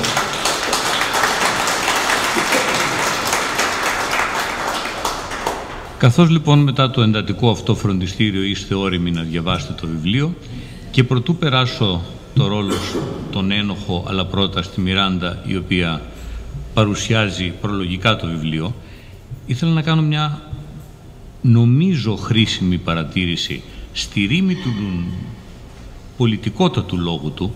Ο Γκίκας ο Χαρδούβελης χρησιμοποίησε αυτό που όχι μόνο η πολιτική τάξη αλλά και η μηντιακή χρησιμοποιεί. Η λέξη φταίει, η οποία είναι μια τρομακτική λέξη στην ελληνική πραγματικότητα, συνδυάστηκε με το φταίει η αντίπαλη πλευρά. Αναφέρεται στο συμπαθές IMF ή στην συμπαθή Τρόικα. Αυτή η αίσθηση της αντιπαλότητας, η οποία χαρακτήριζε και από την Τρόικα την ελληνική πολιτική τάξη, υπήρξε μια μικρή τραγωδία, ή μάλλον μια πελώρια τραγωδία. Και θα μου επιτρέψει ο Γκίκας να παραπέμψω εγώ στη δική του παρουσίαση στα πολύτιμα διαγράμματα, αναθεωρημένα και μη, διότι άμα κανείς φτάσει στο τρίτο διάγραμμα, στο λάθος στην ανεργία, είναι μια συγκλονιστική πολιτικότατη και ίσως κάνει τόσο κακό στη μελλοντική ιστορία της Ελλάδας όσο έκανε, ας πούμε, ο τρόπος με τον οποίο οι άνθρωποι του γενναιόδωρου σχέδιου Μάρσαλ και σχέδιου Τρούμαν εφήρμοζαν τη βοήθεια στην καθημαγμένη Ελλάδα της δεκαετίας του 40 και του 50, γιατί όταν πέφτεις έξω, αφήνω το λάθος, όταν πέφτεις έξω 12 μονάδες στην ανεργία, αυτός ο δείκτης, ξέρετε, έχει μια κακή ιδιότητα. Δεν αφορά μεγέθη, αφορά ανθρώπους. Και οι άνθρωποι έχουν δύο ιδιότητες. Πονάνε και ψηφίζουν. Αυτό λοιπόν, η αντιπαλότητα η οποία υπήρξε και την οποία καλλιέργησε η πολιτική τάξη, για να πει τι, δεν φταίω εγώ. και την οποία καλλιεργήσαμε εμείς στα μίντια. Γιατί νομίζουμε ότι υπάρχουν αγοραστές μεταξύ των ανθρώπων που πονάνε. Αυτή η αντιπαλότητα είναι ίσως η μεγάλη αποτυχία, η μεγάλη αστοχία του ελληνικού προγράμματος και από αυτούς που είχαν το authorship, ποιοι έγραψαν, και από αυτούς που τελικά απεδέχθησαν πολιτικά η σημερινή κυβέρνηση ότι είχε το ownership του προγράμματος. Και εκεί κάπου το πράγμα πηγαίνει περίεργα.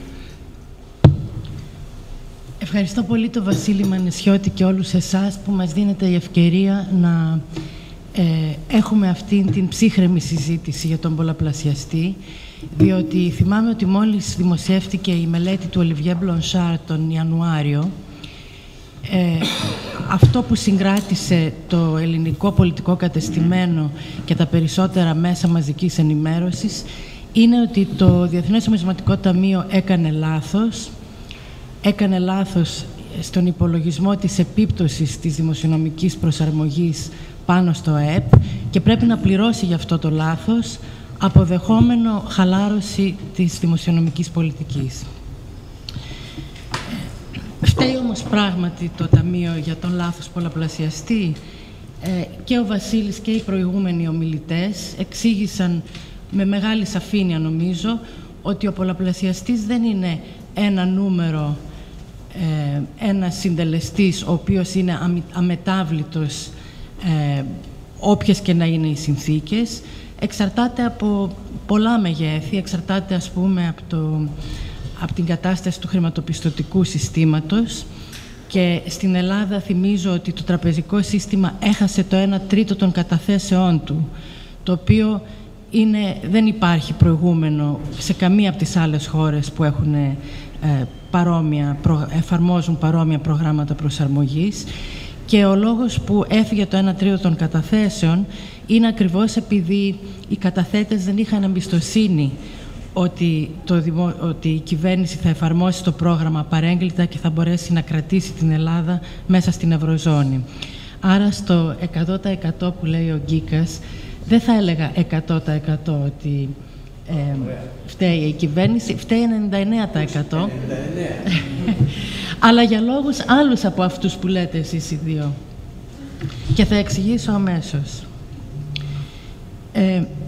Αναλύοντας τις επιπτώσεις του πρώτου προγράμματος, του 2010 με 2012 δηλαδή, η μελέτη του Βασίλη Μανεσιώτη συμπεραίνει ότι η ελλειπής εφαρμογή του προγράμματος φταίει και όχι ο λάθος πολλαπλασιαστής για την βαθιά ύφεση.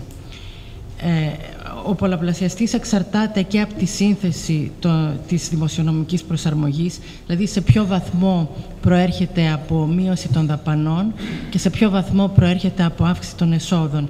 Και υπάρχουν μια σειρά από μελέτες. Υπάρχει, ας πούμε, η μελέτη των Αλεσίνια και Αρντάνια πριν μερικά χρόνια, οικονομετρική μελέτη, που δείχνει με νούμερα, εξετάζοντας μια σειρά από σταθεροποιητικά προγράμματα, ότι προγράμματα που βασίζονται κυρίως στην μείωση των δαπανών έχουν μεγαλύτερη περίπτωση επιτυχίας από αυτά που στηρίζονται κυρίως στα έσοδα, για τον απλούστατο λόγο ότι έχουν μικρότερη επίπτωση πάνω στο ΑΕΠ. Επίσης, η σύνθεση των δαπανών παίζει και αυτή ρόλο. Στην Ελλάδα η πιο εύκολη μείωση δαπανών ήταν ο προϋπολογισμός δημοσίων επενδύσεων, διότι δεν υπάρχουν εκεί τόσο μεγάλα συνδικαλιστικά και συντεχνιακά συμφέροντα, οπότε είναι πιο εύκολο να κόψεις αυτό που είναι ό,τι χειρότερο για τις δαπάνες, για την ανάπτυξη. Λοιπόν, το μείγμα της πολιτικής με την πτώση του προϋπολογισμού δημοσίων επενδύσεων και με τον μπαράζ της νέας φορολογίας ήταν συνταγή για την μέγιστη δυνατή μείωση του ΑΕΠ. Και εάν δείτε το διάγραμμα για άλλες χώρες που έχουν ολοκληρώσει πια την προσαρμογή τους, παράδειγμα η Λετονία και η Λιθουανία, και αυτές είχαν τεράστια πτώση στο πραγματικό ΑΕΠ, αλλά είχαν επίσης πολύ μικρότερη διάρκεια ύφεσης. Δηλαδή το ΑΕΠ μόλις ολοκληρώθηκε η σταθεροποίηση, εκτινάχθηκε και πάλι προς τα πάνω, πράγμα που ακόμα δεν έχει συμβεί στην Ελλάδα.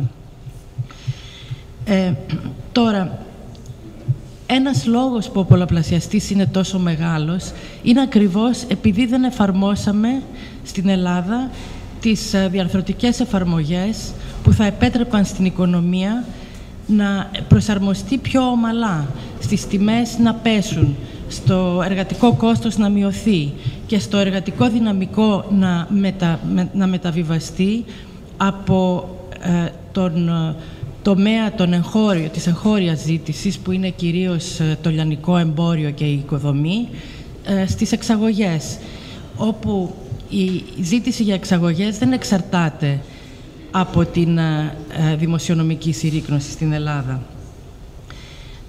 Το μνημόνιο περιελάμβανε πολλές τέτοιες διαρθρωτικές μεταρρυθμίσεις, όπως το άνοιγμα των επαγγελμάτων, για παράδειγμα, με στόχο τη βελτίωση της ανταγωνιστικότητας.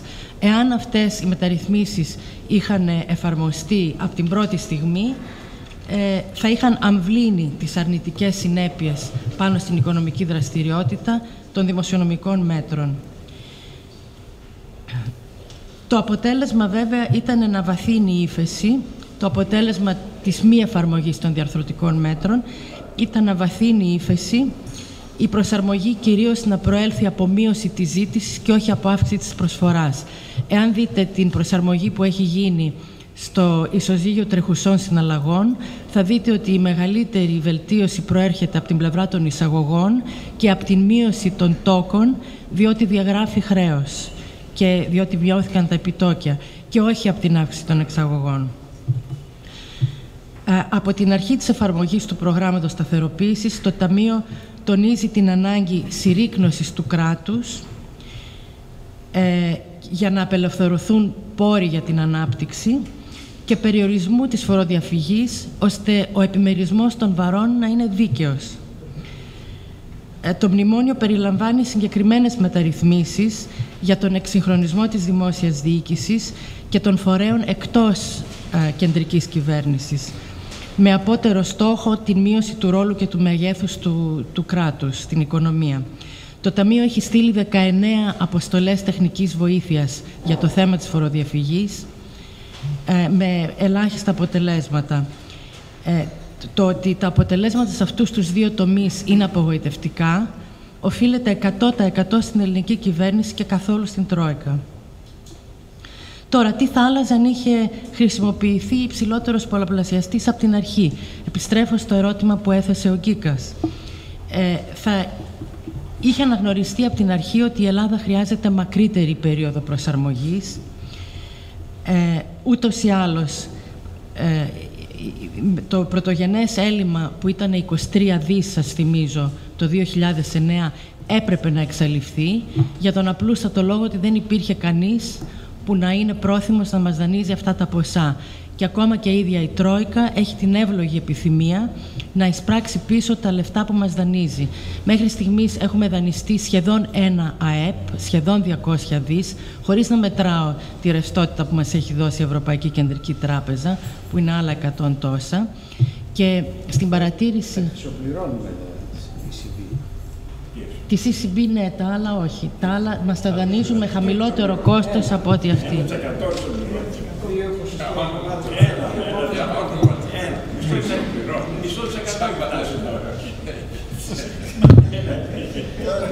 Άσε, γιατί έφερε πολλά γράμματα για τη Γούνα. Μέσα σε αυτό το κλίμα του λαϊκισμού άρχισες και εσύ να εκπλιάσεις. Ναι. Λοιπόν, μην τσακωθείτε τώρα, μην τσακωθείτε τώρα. Αμέσως μετά. Ναι, αμέσως μετά. Λοιπόν, ήθελα να παρατηρήσω σε αυτό που παρατήρησε ο Γκίκας, ότι πάντα η Τρόικα έχει δίκιο στις προβλέψεις της για το έλλειμμα, αλλά όχι στις προβλέψεις για το πληθωρισμό, για την ανεργία ή για το ΑΕΠ. Φυσικά, διότι έχουν την εύλογη επιθυμία να εισπράξουν πίσω τα 200 δις που μας έχουν δανείσει. Και επιπλέον... Και με συγχωρείτε... Ωραία, συγγνώμη. Βάλε μια τάξη εδώ. Λοιπόν, και θέλω επίσης να παρατηρήσω ότι το 2010, που είναι ο χρόνος βάσης για τις συγκρίσεις που κάνεις, ποιος μπορούσε να προβλέψει τότε ότι η Ευρωζώνη θα έχει 2 συνεχή χρόνια αρνητικής αύξησης του ΑΕΠ Και ποιος μπορούσε να προβλέψει ότι η Ελλάδα θα έχει πολιτική κρίση και ότι θα φύγει το 1/3 των καταθέσεων και όλοι θα είναι πεπισμένοι ότι η Ελλάδα θα βγει από την Ευρωζώνη.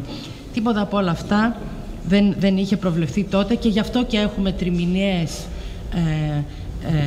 τριμηνιαία reviews, ακριβώς επειδή οι συνθήκες αλλάζουν και πρέπει αντίστοιχα το πρόγραμμα να προσαρμόζεται. Τώρα, πριν κλείσω, ήθελα να απαντήσω σε κάτι που είπε ο Βασίλης. Ο Βασίλης είπε ότι η μείωση των δαπανών δεν είναι πανάκια, διότι χρειάζονται και οι κοινωνικές δαπάνες. Κανείς δεν διαφωνεί με αυτό. Αυτό στο οποίο διαφωνούμε, ή διαφωνεί η Τρόικα μάλλον, είναι ότι οι κοινωνικές δαπάνες πρέπει να είναι στοχευμένες. Γιατί πρέπει όλοι οι πολύτεκνοι να παίρνουν επιδόματα και επιδοτήσεις. Τόσο οι άποροι πολύτεκνοι, όσο και οι εκατομμυριούχοι πολύτεκνοι. Και για να μην αναφερθώ στο γεγονός ότι δεν χρειαζόταν να έρθει η Τρόικα στην Ελλάδα για να μας πει να μην πληρώνουμε συντάξεις σε νεκρούς και επιδόματα τυφλότητας σε ταξιτζίδες.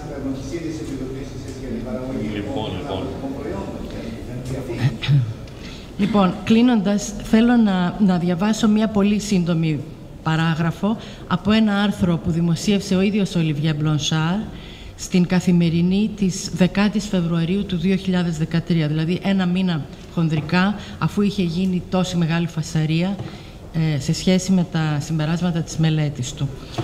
Είπε λοιπόν ο Μπλονσάρ, σε αντίθεση με τις προσδοκίες, η Ελλάδα υπέστη μια παρατεταμένη περίοδο πολιτικής αστάθειας και ανεπαρκούς εφαρμογής του προγράμματος. Η εκροή καταθέσεων προκάλεσε μεγάλο περιορισμό της ρευστότητας και των πιστωτικών συνθήκων και η εμπιστοσύνη των επενδυτών κατέρευσε. Και πολλοί, τόσο εντός όσο και εκτός Ελλάδος, άρχισαν να αμφισβητούν τις προοπτικές παραμονής της Ελλάδος εντός της Ευρωζώνης. Η σταθερή εμβάθυνση της κρίσεως εμπιστοσύνης ήταν μακράν η κύρια αιτία για την πολύ βαθύτερη από την αναμενόμενη ύφεση. Πάντως, κλείνοντας, θέλω να πω ότι όποιος και να φταίει, το γεγονός παραμένει ένα, ότι η προσαρμογή του προγράμματος σε υψηλότερο πολλαπλασιαστή έχει ήδη γίνει και έγινε σε 2 βήματα. Το πρώτο βήμα ήταν τον Μάρτιο του 2012, πέρσι, που έγινε το PSI, δηλαδή κουρεύτηκαν τα ομόλογα και συμφωνήθηκε δεύτερο πρόγραμμα δημοσιονομικής προσαρμογής σε βάθος τριετίας, 2012 με 2014. Και η δεύτερη προσαρμογή έγινε το Δεκέμβριο πέρσι, με την επιμήκυνση του προγράμματος μέχρι το 2016, την μείωση του επιτοκίου σε μόνο 50 μονάδες βάσης πάνω από το Euribor. Και αυτό είναι χαμηλότερο από το κόστος δανεισμού πολλών από τις χώρες οι οποίες μας δανείζουν εμάς. Και αυτό σε απάντηση αυτών που μιλάνε για τους τοκογλύφους. Αναβολή της αποπληρωμής των δανείων και επαναγορά των ομολόγων. Και την υπόσχεση ότι αν η Ελλάδα χρειαστεί και άλλη μείωση του χρέους από τον επίσημο τομέα, θα την έχει. Σας ευχαριστώ πολύ.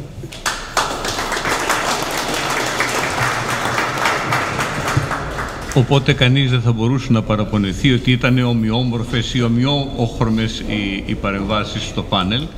Και τώρα ο λόγος στον κατεξοχήν ένοχο της ημέρας, στον κύριο Μανισιώτη. Ευχαριστώ πολύ.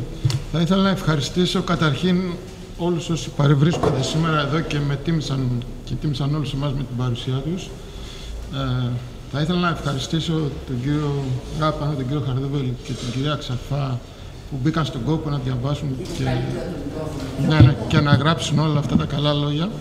Και τέλος, θα ήθελα να ευχαριστήσω την κυρία Βοβολίνη και τις εκδόσεις Οικονομία για την προσπάθεια που κατέβαλαν από το Γενάρη που τυχαία συναντηθήκαμε σε μια άλλη παρουσίαση να βγει αυτό το βιβλίο σε σύντομο χρονικό διάστημα και άρτια από εκδοτικής απόψεως. Θα ήθελα να διευκρινίσω μερικά πράγματα που ίσως απαντήσουν και στα ερωτήματα και του κύριου Χαρδούβελη. Με τον κύριο Ράπανο δεν έχουμε βασικά καμία ουσιαστική διαφορά. Καταρχήν η μελέτη σταματά στο τέλος του 2011, δεν συζητάει το PSI.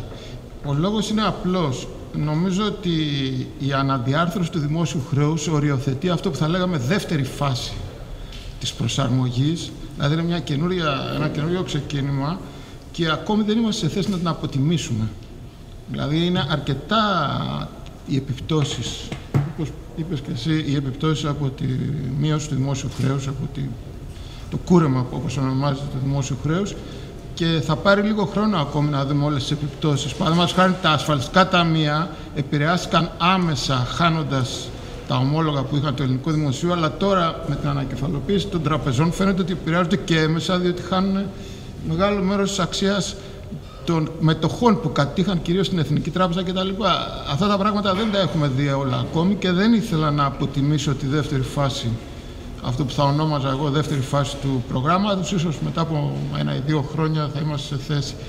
Άρα γι' αυτό δεν υπάρχει και μεγάλη αναφορά στις τράπεζες. Παρ' όλα αυτά, στο παράρτημα 3 είναι σαφές οι 7 λόγοι που επηρεάστηκαν το τραπεζικό σύστημα και μέσα εκεί αναφέρεται και το PSI, αλλά ακόμη και η προαγορά χρέους που συνέβη στο τέλος του 2012. Η δημοσιονομική κρίση στην Ελλάδα, αυτό κάπως άρχισε να συζητιέται, η δημοσιονομική κρίση στην Ελλάδα συνδυάστηκε με μια πρωτοφανή κρίση αξιοπιστίας και αβεβαιότητας. Και ο συνδυασμός αυτός ήταν πραγματικά πάρα πολύ δύσκολος. Όπως αναφέρθηκε για την Ιρλανδία, δεν υπήρχε τέτοιο πρόβλημα. Η Ιρλανδία είχε αρχίσει την προσαρμογή στο 2008 το φθινόπωρο μόνη της. Το Γενάρη το Μάρτιο του 2009 η Ιρλανδία πήρε δεύτερη σειρά μέτρων με προϋπολογισμό εκτάκτου ανάγκης. Ήμουνα στη Φραγκφούρτη και η Ιρλανδία εκπρόσωπος μπήκε και είπε ότι αυτή τη στιγμή κατατέθηκε προϋπολογισμός εκτάκτου ανάγκης Μάρτιο του 2009. Ήταν η δεύτερη σειρά μέτρων. Και γενικά η Ιρλανδία μπήκε στο μνημόνιο μετά από εμάς, αφού είχε ήδη προχωρήσει μόνη της την προσαρμογή. Και θα πρέπει να σας πω ότι η Ιρλανδία έχει και 10 χρόνια πλεονάσματα μετά το 1998.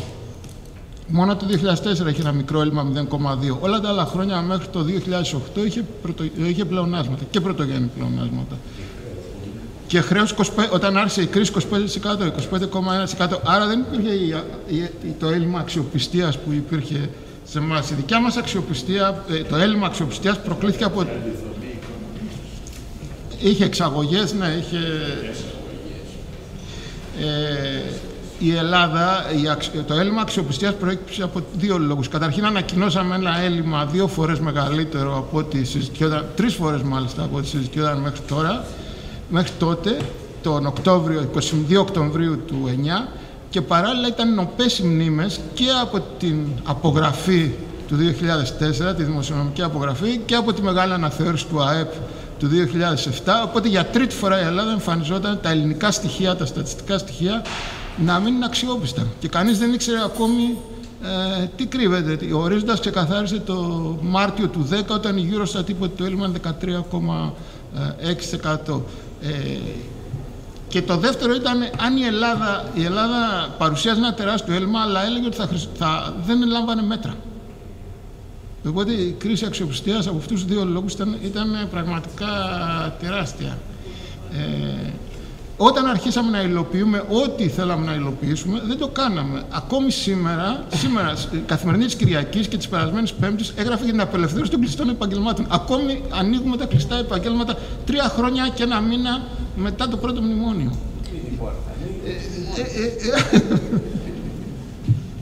Εάν είναι δυνατόν, δηλαδή είχαμε, σας λέω, από το δεύτερο μνημόνιο του 12 πέρασαν 8 μήνες για να ψηφίσουμε τον εφαρμοστικό νόμο. Δηλαδή τελείωσε η διαδικασία Φεβρουάριο-Μάρτιο και ο εφαρμοστικός ψηφίστηκε τον Νοέμβριο.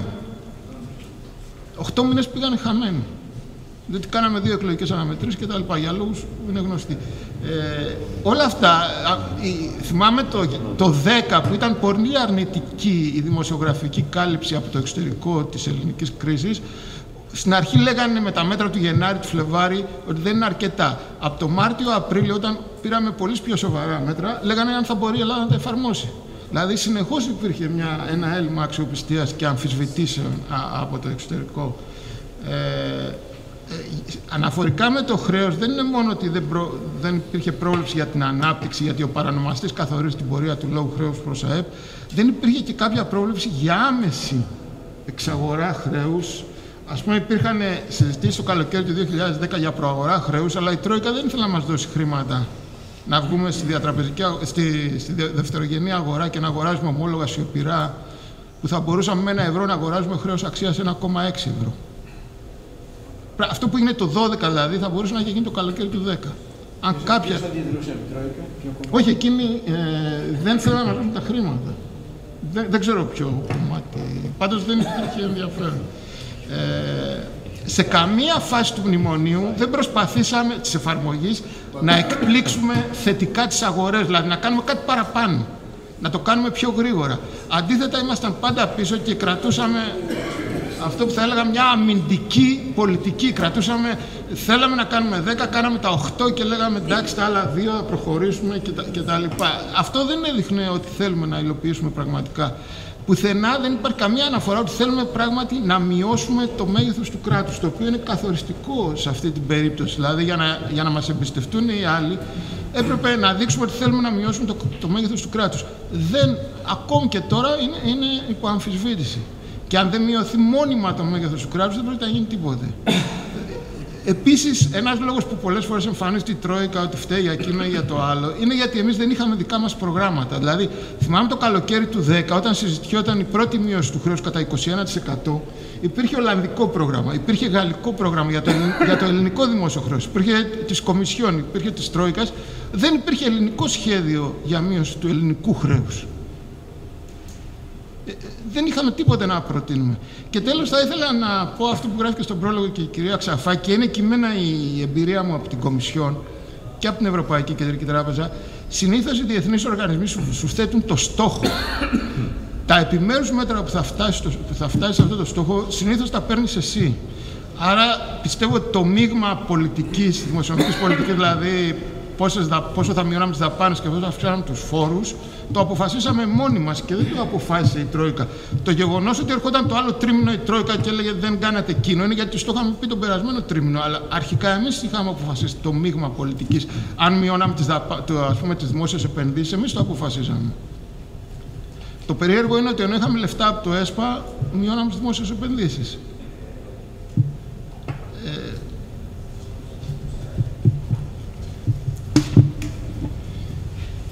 Εάν θέλαμε να καταλογιστούν ευθύνες στην Τρόικα ή εν πάση περιπτώσει στους φορείς αυτούς τους τρεις, εγώ νομίζω θα μπορούσαμε να πούμε τα εξής. Από την αρχή θα έπρεπε να πιέσουν για μείωση των δαπανών και όχι για αύξηση των φόρων, γιατί το ξέρανε. Ήταν μελέτες του Διεθνούς Νομισματικού Ταμείου από το 1990, όχι για την Ελλάδα, ότι είναι πιο αποτελεσματική η μείωση των δαπανών από ότι η αύξηση των φόρων. Φαίνεται ότι δεν ήθελαν να πιέσουν από την αρχή την ελληνική κυβέρνηση, καταλάβαιναν ότι τους είχαν πείσει ότι δεν ήταν εφικτό πολιτικά ή δεν ξέρω γιατί. Θα έπρεπε να πιέσει για αποκρατικοποιήσεις. Η Ιταλία το 89-90 μείωσε το δημόσιο χρέος της και απέφυγε μια κρίση, πουλώντας περιουσιακά στοιχεία της τάξης του 10% του ΑΕΠ και ξεπληρώνοντας χρέος. Τα λεφτά πηγαίναν σε ένα ειδικό ταμείο και είχαν χρησιμοποιηθεί όλα για τη μείωση του δημόσιου χρέους. Εμείς 3 χρόνια δεν κάναμε καθόλου αποκρατικοποίηση. Πρώτη έγινε προχθές με τον ΟΠΑΠ. Δεν νομίζω ότι αν είχαμε επιλέξει έναν άλλο πολλαπλασιαστή θα είχαμε κάνει αποκρατικοποιήσεις ή θα είχαμε προχωρήσει μεταρρυθμίσεις ή οτιδήποτε άλλο. Όπως το είπαν αρκετά, δεν προβλέφθηκαν μέτρα για αναπλήρωση της συνολικής ζήτησης και αυτό ήταν και δικό. Ενώ στην Ιρλανδία υπήρχαν στο μνημόνιο, αναφέρεται, το έχω σε υποσημείωση, και η δημοσιονομική προσαρμογή, δηλαδή περικοπές αμοιβών ή αυξήσεις φόρων, προχώρησε πολύ πιο γρήγορα από τις μεταρρυθμίσεις, τις διαρθρωτικές μεταρρυθμίσεις. Και αυτό έκανε την προσαρμογή να έρθει μέσα από ύφεση, δηλαδή από υφεσιακά κανάλια, όπως γράφει στην τελευταία του έκθεση του IMF, ενώ θα μπορούσε, αν είχαν προηγηθεί χρονικά οι μεταρρυθμίσεις, πράγμα που το είχε πει και ο κ. Πισαρίδης πρόσφατα, το είχε γράψει η εφημερίδα, θα μπορούσαμε να είχαμε καλύτερη. Πολλά από τα μέτρα δεν δούλεψαν γιατί δεν είχαν γίνει διαρθρωτικές μεταβολές. Ή είχαν υφεσιακό αποτέλεσμα, καθαρά υφεσιακό αποτέλεσμα.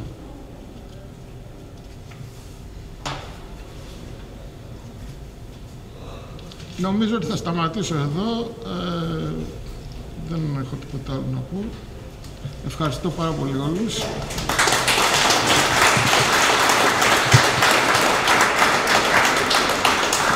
Και πριν κλείσουμε, ο κύριος Γκαργάνας μου ζήτησε μια στιγμή να πει κάτι.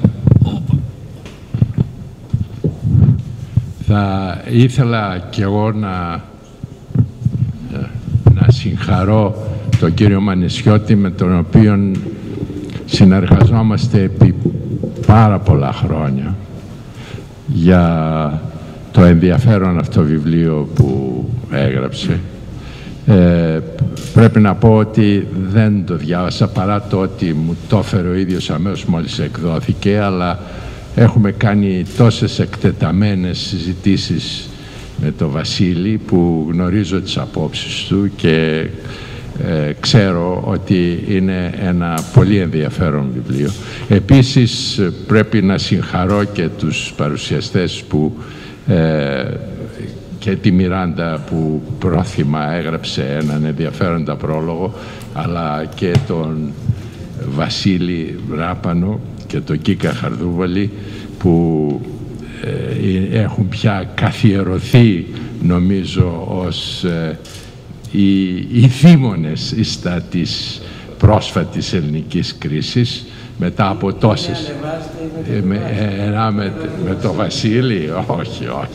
Και οι δύο έχετε ασχοληθεί πάρα πολύ και οι επισημάνσεις ήταν σωστές. Θα ήθελα, αν μου επιτρέπετε, να κάνω μία ή δύο γενικές παρατηρήσεις για τη μεγάλη εικόνα. Καταρχήν, το ερώτημα αυτό, το εάν τελικά φταίει ο δημοσιονομικός πολλαπλασιαστής, είναι άσχετο προς τα προβλήματά μας. Βεβαίως, ορθώς τον έβαλε ως τίτλο ο Βασίλης για να δώσει την απάντηση που έδωσε. Αλλά είναι άσχετο. Το έχουν επινοήσει αρκετοί συνάδελφοί σας για να ξεφύγει η συζήτηση από τα πραγματικά προβλήματα. Δεν θα ασχοληθώ άλλο με αυτό το θέμα. Το ερώτημα εάν έκανε λάθος τις προβλέψεις η Τρόικα ή εάν τα πράγματα θα ήταν διαφορετικά εάν οι προβλέψεις της οικονομικές ήταν πιο σωστές. Γιατί? Διότι ουσιαστικά η Ελλάδα, από μία άφρονη πολιτική πολλών ετών, δεν χρειάζεται να πάμε στο παρελθόν, τα ξέρουμε όλα, έφτασε ουσιαστικά σε πτώχευση. Απλώς η πτώχευση ευτυχώς δεν ήταν ανεξέλεγκτη, ήταν ομαλή, με τη βοήθεια των εταίρων μας στην ζώνη του ευρώ και του Διεθνούς Νομισματικού Ταμείου. Επομένως, πρέπει να ξεκινήσουμε από εκεί. Με δεδομένη αυτή την πτώχευση, ποια θα ήταν η πιο κατάλληλη επιλογή πολιτικής? Φυσικά, εγώ μπορώ να σας πω ότι από τον Απρίλιο που είχα δώσει μια συνέντευξη του 2010, πριν υπογραφεί το μνημόνιο, είχα πει δημόσια ότι είναι προτιμότερο να τα κάνουμε μόνοι μας αυτά και να μην βασιστούμε πολύ. Αλλά βλέποντας τώρα πίσω την ιστορία, ένα σύστημα ανεπαρκές και αδύναμο πολιτικό, και όχι μόνο πολιτικό, γιατί και νομίζω και τα μέσα ενημέρωσης έχουν τεράστια ευθύνη, όπως το επεσήμανε πολύ σωστά ο κ. Παπαγεννίδης, το οποίο με την πολιτική που ακολούθησε όλα αυτά τα χρόνια μας οδήγησε εδώ που είμαστε. Αμφιβάλλω, βλέποντας τώρα πίσω, εάν ήταν σε θέση να μας βγάλει μόνο το από αυτή την κρίση. Η αίσθησή μου είναι ότι εάν δεν υπήρχε το μνημόνιο, το μέγεθος της προσαρμογής θα ήταν χειρότερο, μεγαλύτερο, και οι επιπτώσεις θα ήταν χειρότερες, και νομίζω ότι έχουν γίνει και ορισμένες μελέτες που δείχνουν τα εναλλακτικά σενάρια της μετάβασης στη δραχμή, της επανόδου στη δραχμή, των υποτιμήσεων και της μείωσης του χρέους μέσω ενός υπερπληθωρισμού. Δεν έχει παρά κανείς να διαβάσει την ιστορία, την διεθνή οικονομική ιστορία και ιδιαίτερα της Γερμανίας, για να δει τι σημαίνει υπερπληθωρισμός, για να καταλάβει ότι η εναλλακτική λύση θα ήταν πολύ πολύ χειρότερη. Αλλά πιστεύω ότι, και τελειώνω με αυτό, ότι αν από την αρχή υπήρχε αυτό που είπε ο Κίκας ο Χαρδούλης, όνωση του προγράμματος, εάν αντί να προσπαθούμε να αντιπαρατεθούμε, να διαπραγματευτούμε, πράγματι τι διαπραγμάτευση μπορεί να κάνει μια χώρα που είναι στα πρόθυρα χρεοκοπίας όταν ζητάει βοήθεια και ενίσχυση απ' έξω? Εάν λοιπόν συνεργαζόμαστε από την αρχή, όπως συνεργαζόμαστε σήμερα, διότι πρέπει να δεχθώ ότι η τρικομματική κυβέρνηση από τη στιγμή που ανέλαβε την εξουσία συνεργάζεται με τους δανειστές μας. Εάν λοιπόν από την πρώτη στιγμή είχαμε συνεργαστεί και είχαμε προσπαθήσει να εφαρμόσουμε πιστά αυτά τα οποία συμφωνήσαμε ότι θα κάνουμε, σήμερα η κατάσταση θα ήταν πολύ καλύτερη από ό,τι στην πραγματικότητα είναι. Και το ερώτημα που πρέπει να μας απασχολεί πλέον είναι πώς θα μπορέσουμε σταδιακά, το ταχύτερο δυνατόν, να βγούμε από αυτήν την πραγματικά πολύ δύσκολη κατάσταση, γιατί πάρα πολλοί κόσμος υποφέρει, κόσμος επειδή εμπιστεύτηκε την ελίτ, εμπιστεύτηκε το πολιτικό σύστημα και το οποίο τον οδήγησε εδώ που τον οδήγησε και υποφέρει χωρίς να φταίει καθόλου ο ίδιος. Η συντριπτική πλειοψηφία των ανθρώπων που είναι άνεργοι, η συντριπτική πλειοψηφία των ανθρώπων που έχουν φτάσει και ξεπεράσει τα όρια της φτώχειας, δεν φταίνε σε τίποτα για την κατάσταση στην οποία οδηγηθήκαμε. Επομένως, το ερώτημα που πρέπει να μας απασχολεί είναι πώς θα μπορέσουμε ομαλά, το ταχύτερο δυνατόν, σταδιακά να βγούμε από αυτή την κατάσταση. Και το δικαίωμα για το πάρθιο βέλος στον Νίκο το Χριστοδουλάκη. Σας ευχαριστώ πολύ. Δεν θέλω να μακρηγορήσω την ήδη μεγάλη συζήτηση και αφού συγχαρώ και εγώ τον Βασίλη τον Μανεσιώτη, θα ήθελα να κάνω 2-3 σχόλια. Πρώτα απ' όλα συμφωνώ ότι ο τίτλος είναι περισσότερο της επικαιρότητας παρά ανταποκρίνεται στο περιεχόμενο του βιβλίου. Παρ' όλα αυτά είναι όμως και ο τίτλος ενδιαφέρον και το βιβλίο ενδιαφέρον. Τώρα, σχετικά με το δημοσιονομικό πολλαπλασιαστή, νομίζω ότι θα ήταν απίστευτη αφέλεια, να μην πω έτσι και μικρόνοια, να θεωρήσει κανείς ότι η αποτυχία του ελληνικού προγράμματος οφείλεται σε κάποια λάθη υπολογισμών που έγιναν πριν από χρόνια από κάποιους οικονομολόγους του Διεθνούς Νομισματικού Ταμείου. Νομίζω ότι αυτό είναι καθαρή ακαδημαϊκή ανοησία και πιθανώς να υποκρύπτει πολιτικές σκοπιμότητες. Δεν υπάρχει καμιά αμφιβολία γι' αυτό. Όμως, αυτό το οποίο θα πρέπει να εξετάσουμε θα είναι γιατί τελικά απέτυχε. Να πω καταρχήν ότι με το θέμα του μικρού πολλαπλασιαστή δεν θα πρέπει να εγκαλούμε μόνο το Διεθνές Νομισματικό Ταμείο, αλλά και μια σειρά από άλλους οργανισμούς οι οποίοι είχαν ασπαστεί τις αναλύσεις του Ρόγκοφ της περίοδου εκείνης. Και η Ευρωπαϊκή Κεντρική Τράπεζα και ο ΩΣΑ είχαν εκδώσει τα τελευταία χρόνια πάρα πολλές εργασίες όπου αναπαρήγανε και μάλιστα με πολιτικά διδάγματα και καθοδηγήσεις αυτά τα οποία είχε πει το 2010 το Διεθνές Νομισματικό Ταμείο.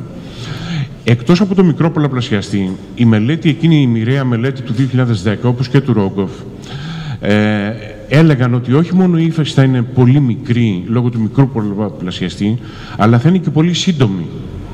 Έτσι λοιπόν καλλιεργήθηκε μία αίσθηση ότι δεν πειράζει να μελετήσουμε πάρα πολύ τις ιδιαιτερότητες ή τις δυσκολίες, γιατί έτσι κι αλλιώς πολύ γρήγορα θα φύγουμε από αυτή τη φάση. Και νομίζω ότι αυτή είναι η μεγάλη ευθύνη που έχουν οι διεθνείς οργανισμοί, ότι κατά κάποιο τρόπο αντιμετώπισαν την προσαρμογή της χώρας και την έξοδο και από τη δημοσιονομική κρίση και από την ύφεση ως, ας μου επιτραπεί η έκφραση, ως ένα χαβαλέ, ότι είναι κάτι το οποίο θα είναι σύντομο, μικρό και ανεπαίσθητο. Ο Χαβαλές αυτός απεδείχθηκε ότι ήταν κοινωνικά αδυσόπιτος και αυτός δημιούργησε το πρόβλημα. Αλλά κανείς στην εποχή εκείνη δεν είχε την όρεξη, τη διάθεση, δεν θέλω να πω τη γνώση, γιατί υποθέτω ότι αυτή υπήρχε άπλετη, να ασχοληθεί με τις πραγματικές κοινωνικές και πολιτικές δυσκολίες που θα είχε το εγχείρημα. Αυτό είναι το πρώτο σχόλιο. Το δεύτερο σχόλιο, πιο σύντομο, είναι ότι θεωρώ ότι είναι εντελώς λάθος να συγκρίνεται ο ρόλος του πολλαπλασιαστή σε μια κρίση με αυτά τα οποία συνέβησαν και με τη βιβλιογραφία που είναι πασίγνωστη, Αλεσίνα και ούτω καθεξής στις δεκαετίες του 90, όπου εκεί προέβλεπαν ότι η δημοσιονομική προσαρμογή μπορεί να φέρει ανάπτυξη. Πολύ σωστά το προέβλεπαν. Και μάλιστα επαληθεύτηκαν κιόλας. Γιατί όμως? Διότι υπήρχε σε αυτόν που κάνει δημοσιονομική προσαρμογή το γέρας, το βραβείο, ότι θα αυξανόταν η αξιοπιστία, ότι θα μπει στο ευρώ. Άρα η προοπτική των χαμηλών επιτοκίων. Και αυτό συγκέραζε τα υφεσιακά αποτελέσματα της δημοσιονομικής προσαρμογής. Οι δημοσιονομικές προσαρμογές του 1990, για τις οποίες τώρα όλοι δοξολογούμε τι καλές που ήταν, προφανώς και είχαν υφεσιακά αποτελέσματα. Δεν υπάρχει δημοσιονομική προσαρμογή που δεν έχει υφεσιακά αποτελέσματα από την εποχή του ΝΟΕ.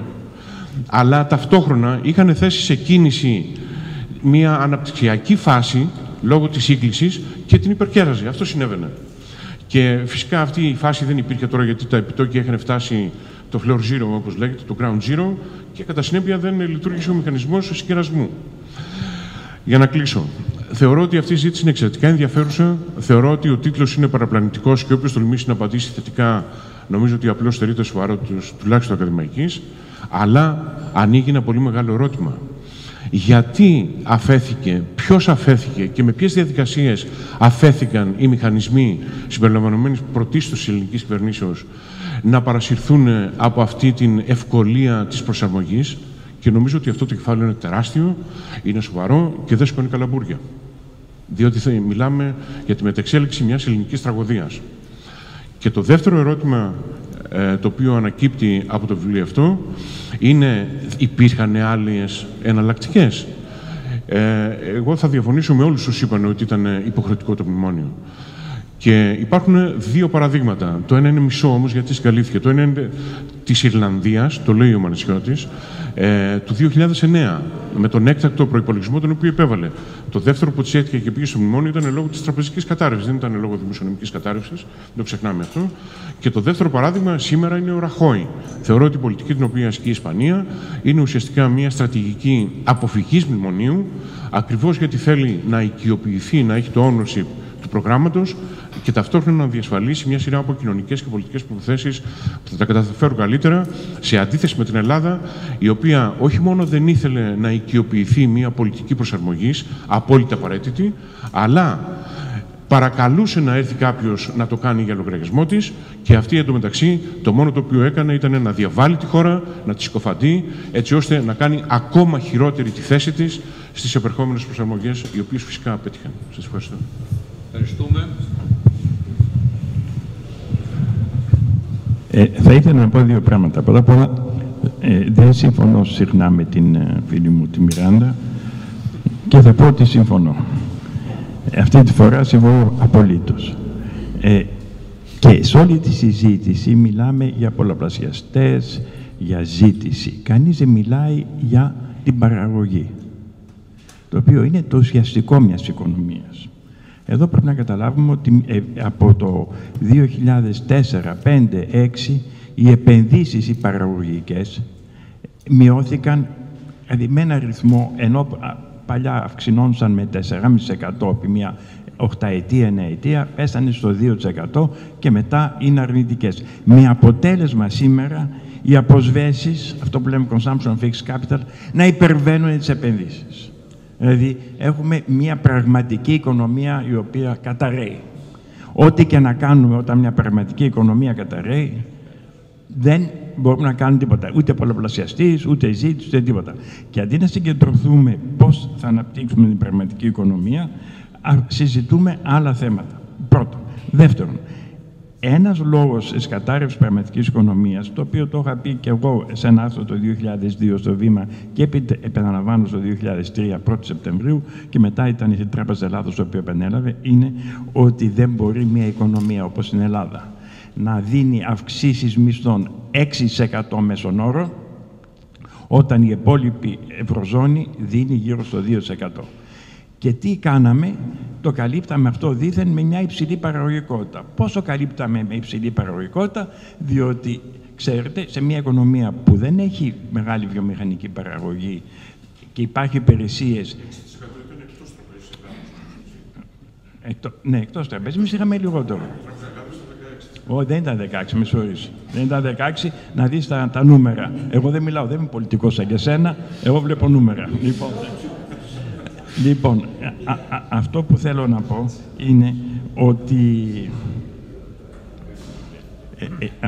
να πω είναι ότι υπήρχε αυτή η συνεχής ανατίμηση της ελληνικής δραχμής, του ελληνικού νομίσματος, και φτάσαμε να έχουμε 25% unit labor cost πιο πάνω από τους άλλους. Και το 25% είναι δεν ξέρεις τώρα, στατιστικά, λοιπόν, και 25% πιο πάνω. Και γιατί το πραγματικό είναι ακόμα περισσότερο? Διότι, όπως λέμε την παραγωγικότητα, όταν βγάζαμε 100.000 ανθρώπους στο δημόσιο που είχαν μεγαλύτερο μισθό μέσον όρο από την υπόλοιπη οικονομία, αυτό το θεωρούσαμε αύξηση παραγωγικότητας. Εάν επιτρέπετε, δηλαδή, υπάρχουν και στατιστικά λάθη τέτοια, τα οποία μας υπερτιμούν και την αύξηση παραγωγικότητας. Δηλαδή, όταν τα εξετάσουμε αυτά, βλέπουμε ότι η πραγματική μας οικονομία έχει εξεφύγει από κάτω. Και ακόμα κάνουμε πολιτική τέτοια, η οποία θα πάμε και να την χτυπήσουμε. Και πώς θα βγούμε από την κρίση? Αυτό είναι ένα άλλο θέμα. Δεύτερον, υπάρχουν δύο σχολές της κρίσης. Πώς βγαίνουμε? Η μία είναι σαλάμι-σαλάμι. Εγώ είμαι εναντίον αυτή, διότι αποθαρρύνει το κόσμος, δημιουργούνται κοινωνικά προβλήματα. Και άλλη είναι αυτό το οποίο έκανε η Ιρλανδία, η Εστονία, η Λιθουανία και η Λετονία, που κόψανε αμέσως τους μισθούς και κόψανε πολύ περισσότερο και το έλλειμμα από ό,τι εμάς. Λέει η Ευρωπαϊκή Ένωση και η Τρόικα, πετύχαμε, λέει, να κόψουμε το έλλειμμα από το 15,6% γύρω στο 9-10% το 2013. Δηλαδή 5,5 μονάδες. Η Λιθουανία 8,5%, η Λετονία 5,5%, και τα κόψανε μέσα σε 2 χρόνια. Το ίδιο κόψανε και τους μισθούς. Και γι' αυτό σήμερα, εάν υπάρχει μία ύφεση, είναι η ύφεση, και δεν υπάρχει, είναι η ύφεση την οποία υφίσταται όλη η Ευρωζώνη, αλλά δεν είναι κάτι το τραγικό σαν και εμάς. Δηλαδή έγινε το σοκ σε 1-2 χρόνια και τελείωσε. Και αρχίζουν και βλέπετε και συζητάνε ακόμα και στην Ιρλανδία, επανέρχονται οι επενδύσεις. Άρα είμαι και αυτό το shock therapy, και υπάρχει ένα μεγάλο βιβλίο το οποίο είναι πολύ ενδιαφέρον, shock therapy, ενώ το άλλο είναι σιγά σιγά, το οποίο το έκανε και η Ιαπωνία κατά κάποιον τρόπο και απέτυχε πλήρως επί 1 δεκαετία. Αυτά ήθελα να πω και τίποτα άλλο.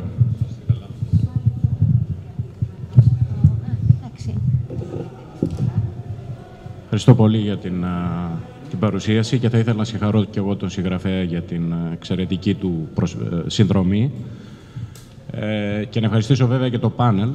Λοιπόν, εγώ είμαι ο Πλάτωνας ο Μονοκρούσης, ο οποίος έχει γράψει μία από τις 2 εμπειρικές μελέτες, στις οποίες αναφέρθηκε ο κύριος Χαρδούβελης. Αυτό το οποίο εγώ θα ήθελα να πω είναι ότι η έννοια πολλαπλασιαστής είναι κάτι το οποίο συνοψίζει τις επιπτώσεις της δημοσιονομικής πολιτικής πάνω στην πραγματική οικονομία, πόσο δηλαδή επηρεάζει τους ρυθμούς ανάπτυξης. Νομίζω ότι ο πολλαπλασιαστής και η συζήτηση για αυτήν δεν είναι μια συζήτηση η οποία δεν έχει έννοια, δηλαδή ότι αν ήξερε η Τρόικα ότι οι πολλαπλασιαστές ήταν, για παράδειγμα, μεγαλύτεροι, δεν θα εφάρμοζε την πολιτική την οποία εφάρμοσε, και θα σας αναφέρω ένα παράδειγμα. Οι επιπτώσεις της δημοσιονομικής πολιτικής πρέπει ουσιαστικά να κρίνονται με το timing, με το χρόνο στον οποίο εφαρμόζουμε κάποια μέτρα, στη φάση στην οποία βρίσκεται η οικονομία, δηλαδή αν βρίσκεται σε ανάπτυξη, σε ύφεση. Υπάρχει μια πολύ μεγάλη διχογνωμία για το εάν η δημοσιονομική προσαρμογή μέσω των πρωτογενών δαπανών είναι προτιμότερη από την δημοσιονομική προσαρμογή μέσω των εσόδων της κυβέρνησης. Η δική μου η άποψη είναι ότι η δημοσιονομική πολιτική, η οποία γίνεται μέσω της φορολογίας, έχει μικρότερες επιπτώσεις στο πραγματικό ΑΕΠ από ότι όταν γίνεται μέσω των πρωτογενών δαπανών. Διαφωνώ δηλαδή με τις απόψεις οι οποίες διατυπώθηκαν. Και αν από την αρχή γνωρίζαμε, για παράδειγμα, ότι θα έπρεπε να